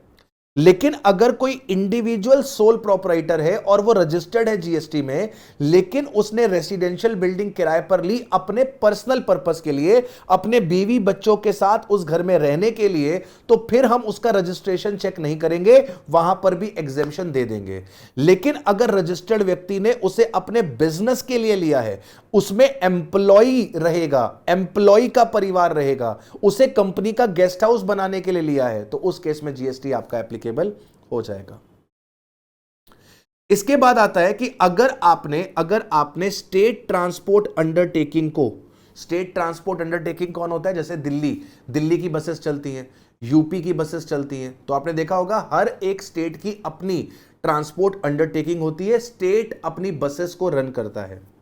तो अगर आपने स्टेट ट्रांसपोर्ट अंडरटेकिंग को एक मोटर व्हीकल किराए पर दिया जिसकी कैपेसिटी थी मोर देन 12 पैसेंजर्स की, तो बेसिकली आपने स्टेट ट्रांसपोर्ट अंडरटेकिंग को एक बस किराए पर दी, उस बस की जो सीटिंग कैपेसिटी थी वो 12 पैसेंजर से ज्यादा की थी, तो ऐसे केस में आपको जो भी रेंट मिलेगा स्टेट ट्रांसपोर्ट अंडरटेकिंग से, उस पर कोई भी जीएसटी नहीं लगेगी। अगर आपने लोकल अथॉरिटी को इलेक्ट्रॉनिकली ऑपरेटेड व्हीकल दिया, मतलब कि ईवी वाली बस दी जिसमें 12 पैसेंजर से ज्यादा बैठ सकते हैं, तो अगर आपने लोकल अथॉरिटी मतलब म्युनिसिपैलिटी को, लेट्स से आप कानपुर के हो, तो आपने कानपुर की जो लोकल अथॉरिटी है उसको बस दे दी। आप अगर मुंबई के रहने वाले हो तो मुंबई की लोकल अथॉरिटी को आपने बस किराए पर दे दी, राइट? और वो ईवी बस थी, इलेक्ट्रॉनिकली ऑपरेटेड व्हीकल था, और उसकी सीटिंग कैपेसिटी 12 पैसेंजर से ज्यादा की थी, तो वहां पर जो भी रेंट आपको मिलेगा उस पर टैक्स नहीं लगेगा। अगर आपने एक जीटीए को, गुड्स ट्रांसपोर्टेशन एजेंसी को, एक ऐसा व्हीकल दे दिया जिसपे गुड्स का ट्रांसपोर्टेशन होता हो, तो आपने कोई ट्रक आपने जीटीए को किराए पर दे दिया, तो उस ट्रक का जो रेंट आपको मिलेगा उसके ऊपर कोई भी जीएसटी एप्लीकेबल नहीं होगा। अगर आपने किसी स्कूल को, किसी कॉलेज को, किसी यूनिवर्सिटी को अगर मोटर व्हीकल दे दिया है किसी स्कूल को, अगर आपने मोटर व्हीकल दिया है जिसमें स्टूडेंट्स का, फैकल्टी का, स्टाफ का ट्रांसपोर्टेशन होगा, अगर आपने किसी प्री स्कूल को या फिर education up to higher secondary school, मतलब कि स्कूल की बात हो रही है जहां पर 12वीं कक्षा तक का ज्ञान दिया जाता है, तो अगर आपने किसी स्कूल को बस किराए पर दी, जो बस पे स्टूडेंट्स का, फैकल्टी का, स्टाफ का क्या होगा, ट्रांसपोर्टेशन होगा, तो आप जो भी पैसा स्कूल से चार्ज करोगे उसके ऊपर जीएसटी एप्लीकेबल नहीं होगा। अगर कोई इंडिपेंडेंट जर्नलिस्ट अपनी न्यूज को सेल करता है प्रेस ट्रस्ट ऑफ इंडिया को, ठीक है, services by way of collecting और providing the news by the independent journalist, Press Trust of India और यूनाइटेड न्यूज ऑफ इंडिया, तो अगर आप इंडिपेंडेंट जर्नलिस्ट के तौर पे न्यूज को कलेक्ट करके न्यूज एजेंसीज को सेल करते हो, न्यूज़पेपर्स को सेल करते हो, तो उसके ऊपर कोई जीएसटी नहीं लगेगी, ठीक है। इसके बाद आरटीआई के तहत अगर आप पैसा रिकवर करते हो, आरटीआई के तहत कोई इंफॉर्मेशन लेते हो और आप आरटीआई की फीस देते हो, आरटीआई की फीस पे कोई जीएसटी नहीं लगती। अगला पॉइंट इंपॉर्टेंट है, इसको ध्यान से करना। Services provided to a recognised sports body. अगर आपने किसी रिकॉग्नाइज्ड स्पोर्ट्स बॉडी को सर्विस दी है as a player, as a referee, as a umpire, as a coach, as a team manager, तो उस केस में कोई भी जीएसटी नहीं लगेगा, प्रोवाइडेड ये जो पार्टिसिपेशन होना चाहिए वो ऐसे स्पोर्टिंग इवेंट में होना चाहिए जिसे रिकॉग्नाइज्ड स्पोर्ट्स बॉडी करा रही है। तो अगर रिकॉग्नाइज्ड स्पोर्ट्स बॉडी के एक स्पोर्टिंग इवेंट में as a player, as a referee, as a umpire, as a coach, as a team manager, as a player, as a referee, as a umpire, as a coach, as a team manager अगर आपने services दी हैं उस पर कोई GST नहीं लगेगा। एक रिकॉग्नाइज्ड स्पोर्ट्स बॉडी दूसरी रिकॉग्नाइज्ड स्पोर्ट्स बॉडी को सर्विसेज देती है तो उस केस पे जीएसटी लगता है। अगर कोई selector, commentator, curator, technical expert services देगा तो उस पे जीएसटी लगेगा। अगर प्लेयर अपने फ्रेंचाइजीज को सर्विसेज देंगे तो उसके ऊपर भी जीएसटी एप्लीकेबल होगा। अगर प्लेयर अपने फ्रेंचाइजीज को सर्विसेज देंगे, उन सर्विसेज के ऊपर भी जीएसटी एप्लीकेबल होगा, वहां पर भी आपको कोई एग्जेम्पशन नहीं मिलेगी, राइट। अब एक लास्ट पॉइंट रह गया है हमारे पास, services provided by the government. इसको भी जल्दी से निपटाते हैं और आपका चैप्टर पूरी तरीके से फिर हो जाएगा कंप्लीट, राइट। चलिए, मैंने ना आप लोग के लिए एक ये चार्ट बना दिया, आप लोग भी इसे बना लीजिएगा। सर्विसेज प्रोवाइडेड बाय गवर्नमेंट, अगर गवर्नमेंट स्पेसिफाइड सर्विसेज देती है, गवर्नमेंट अगर स्पेसिफाइड सर्विसेज देती है तो स्पेसिफाइड सर्विसेज हमेशा हमेशा हमेशा हमेशा टैक्सेबल होती है। गवर्नमेंट कुछ स्पेसिफाइड सर्विसेज है वो अगर देती है तो उन सर्विसेज पे आपको हमेशा टैक्स देना पड़ेगा। That is always always always taxable. Sir ये स्पेसिफाइड सर्विसेज में क्या क्या आता है? स्पेसिफाइड सर्विसेज में डिपार्टमेंट ऑफ पोस्ट की सर्विसेज आती है। डिपार्टमेंट ऑफ पोस्ट की सर्विसेज पे जीएसटी हमेशा एप्लीकेबल होगा, लेकिन डिपार्टमेंट ऑफ पोस्ट की जो बुक पोस्ट की सर्विस है, जो पोस्टल कार्ड की सर्विसेज है, जो इनलैंड की सर्विसेज है, या फिर आपकी जो ऑर्डिनरी पोस्ट की सर्विसेज है जहां पर एनवेलप 10 ग्राम से कम है, वो आपका एग्जेम्प्ट है। सर क्या बोला आपने? मैंने आपसे कहा डिपार्टमेंट ऑफ पोस्ट की सभी सर्विसेज टैक्सेबल है। जैसे डिपार्टमेंट ऑफ पोस्ट में स्पीड पोस्ट होता है, एक्सप्रेस पार्सल पोस्ट होता है। सर डिपार्टमेंट ऑफ पोस्ट आपकी इंश्योरेंस सर्विसेज भी देती है, वो एजेंसी सर्विसेज भी देती है। तो डिपार्टमेंट ऑफ पोस्ट की सभी सर्विसेज टैक्सेबल है। डिपार्टमेंट ऑफ पोस्ट में जो जो सर्विसेज दी जाती है वो सब सर्विसेज टैक्सेबल है, लेकिन 4 सर्विसेज डिपार्टमेंट ऑफ पोस्ट की टैक्सेबल नहीं है। आपकी book post, postal card, inland और आपका ऑर्डिनरी पोस्ट जहां पर आपका एनवेलप 10 ग्राम से कम हो। सर्विसेज अगर गवर्नमेंट देती है इन रिलेशन टू एयरक्राफ्ट और वेसल, अगर गवर्नमेंट एयरक्राफ्ट और वेसल से रिलेटेड सर्विस देती है, वेदर इनसाइड और आउटसाइड द पर्सनेट्स ऑफ पोर्ट और एयरपोर्ट, गवर्नमेंट अगर एयरक्राफ्ट से रिलेटेड, गवर्नमेंट अगर वेसल से रिलेटेड आपको सर्विसेज देती है तो उन सर्विसेज पे भी हमेशा जीएसटी लगता है। गवर्नमेंट अगर आपको गुड्स और पैसेंजर के ट्रांसपोर्टेशन की सर्विसेज देती है तो उसके ऊपर भी आपका हमेशा हमेशा हमेशा जीएसटी लगता है। लेकिन जैसे कि आपको मैंने पढ़ाया था, नॉन एसी कॉन्ट्रैक्ट कैरेज की सर्विस पे जीएसटी नहीं लगता, मेट्रो, मोनोरेल, ट्रैमवे के ऊपर जीएसटी नहीं लगता। सर आपका जो नॉन एसी रेलवे कोचेस होते हैं उनके ऊपर जीएसटी नहीं लगता।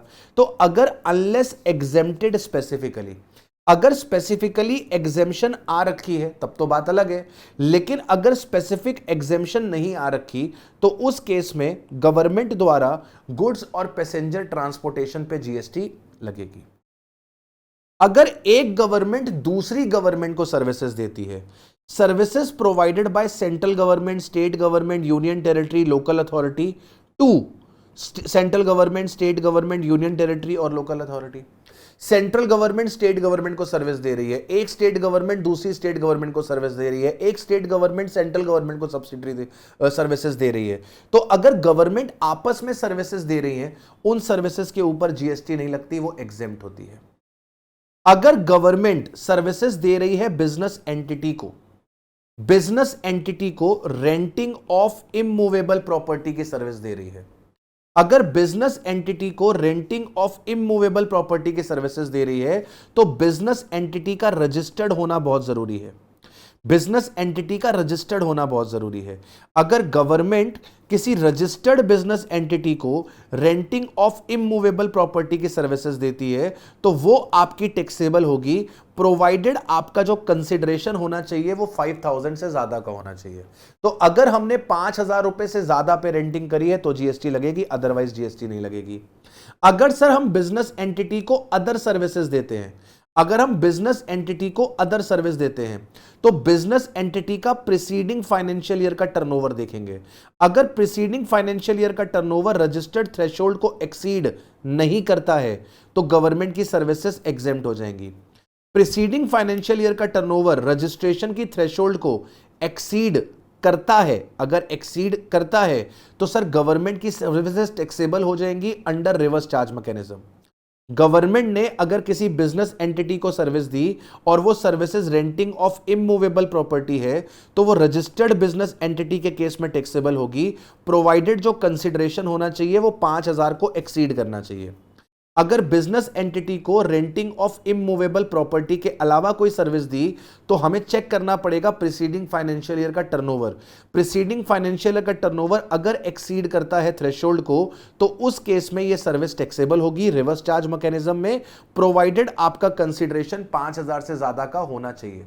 प्रोवाइडेड आपका कंसिडरेशन 5,000 से ज्यादा का होना चाहिए। लेकिन अगर प्रीसीडिंग फाइनेंशियल ईयर का टर्नओवर थ्रेशोल्ड को एक्सीड नहीं करता है तो उस केस में ये सर्विसेज आपकी क्या हो जाएंगी, एग्जेम्प्ट हो जाएंगी। मैं उम्मीद करता हूं आपने ये सेशन एंजॉय किया होगा। दोस्तों, हमने बहुत सारी सर्विसेज ऐसी हैं जिनको नहीं पढ़ा, वो आपके एग्जाम पॉइंट ऑफ व्यू से बिल्कुल भी इंपॉर्टेंट नहीं है। जितनी मैंने आपको कराई है इस 2 घंटे के अंदर, अगर इतनी सर्विसेज को भी आप अच्छे से कर लेते हो, टिप्स पे ले आते हो, तो आपको यहां पर इस चैप्टर पे कोई भी दिक्कत निकलकर नहीं आएगी। उम्मीद करूंगा कि आपने सेशन को एंजॉय किया है। मिलते हैं आप लोगों से ऐसे ही किसी नेक्स्ट सेशन पे। टिल देन अपना अपना ख्याल रखें। By two everyone, love you.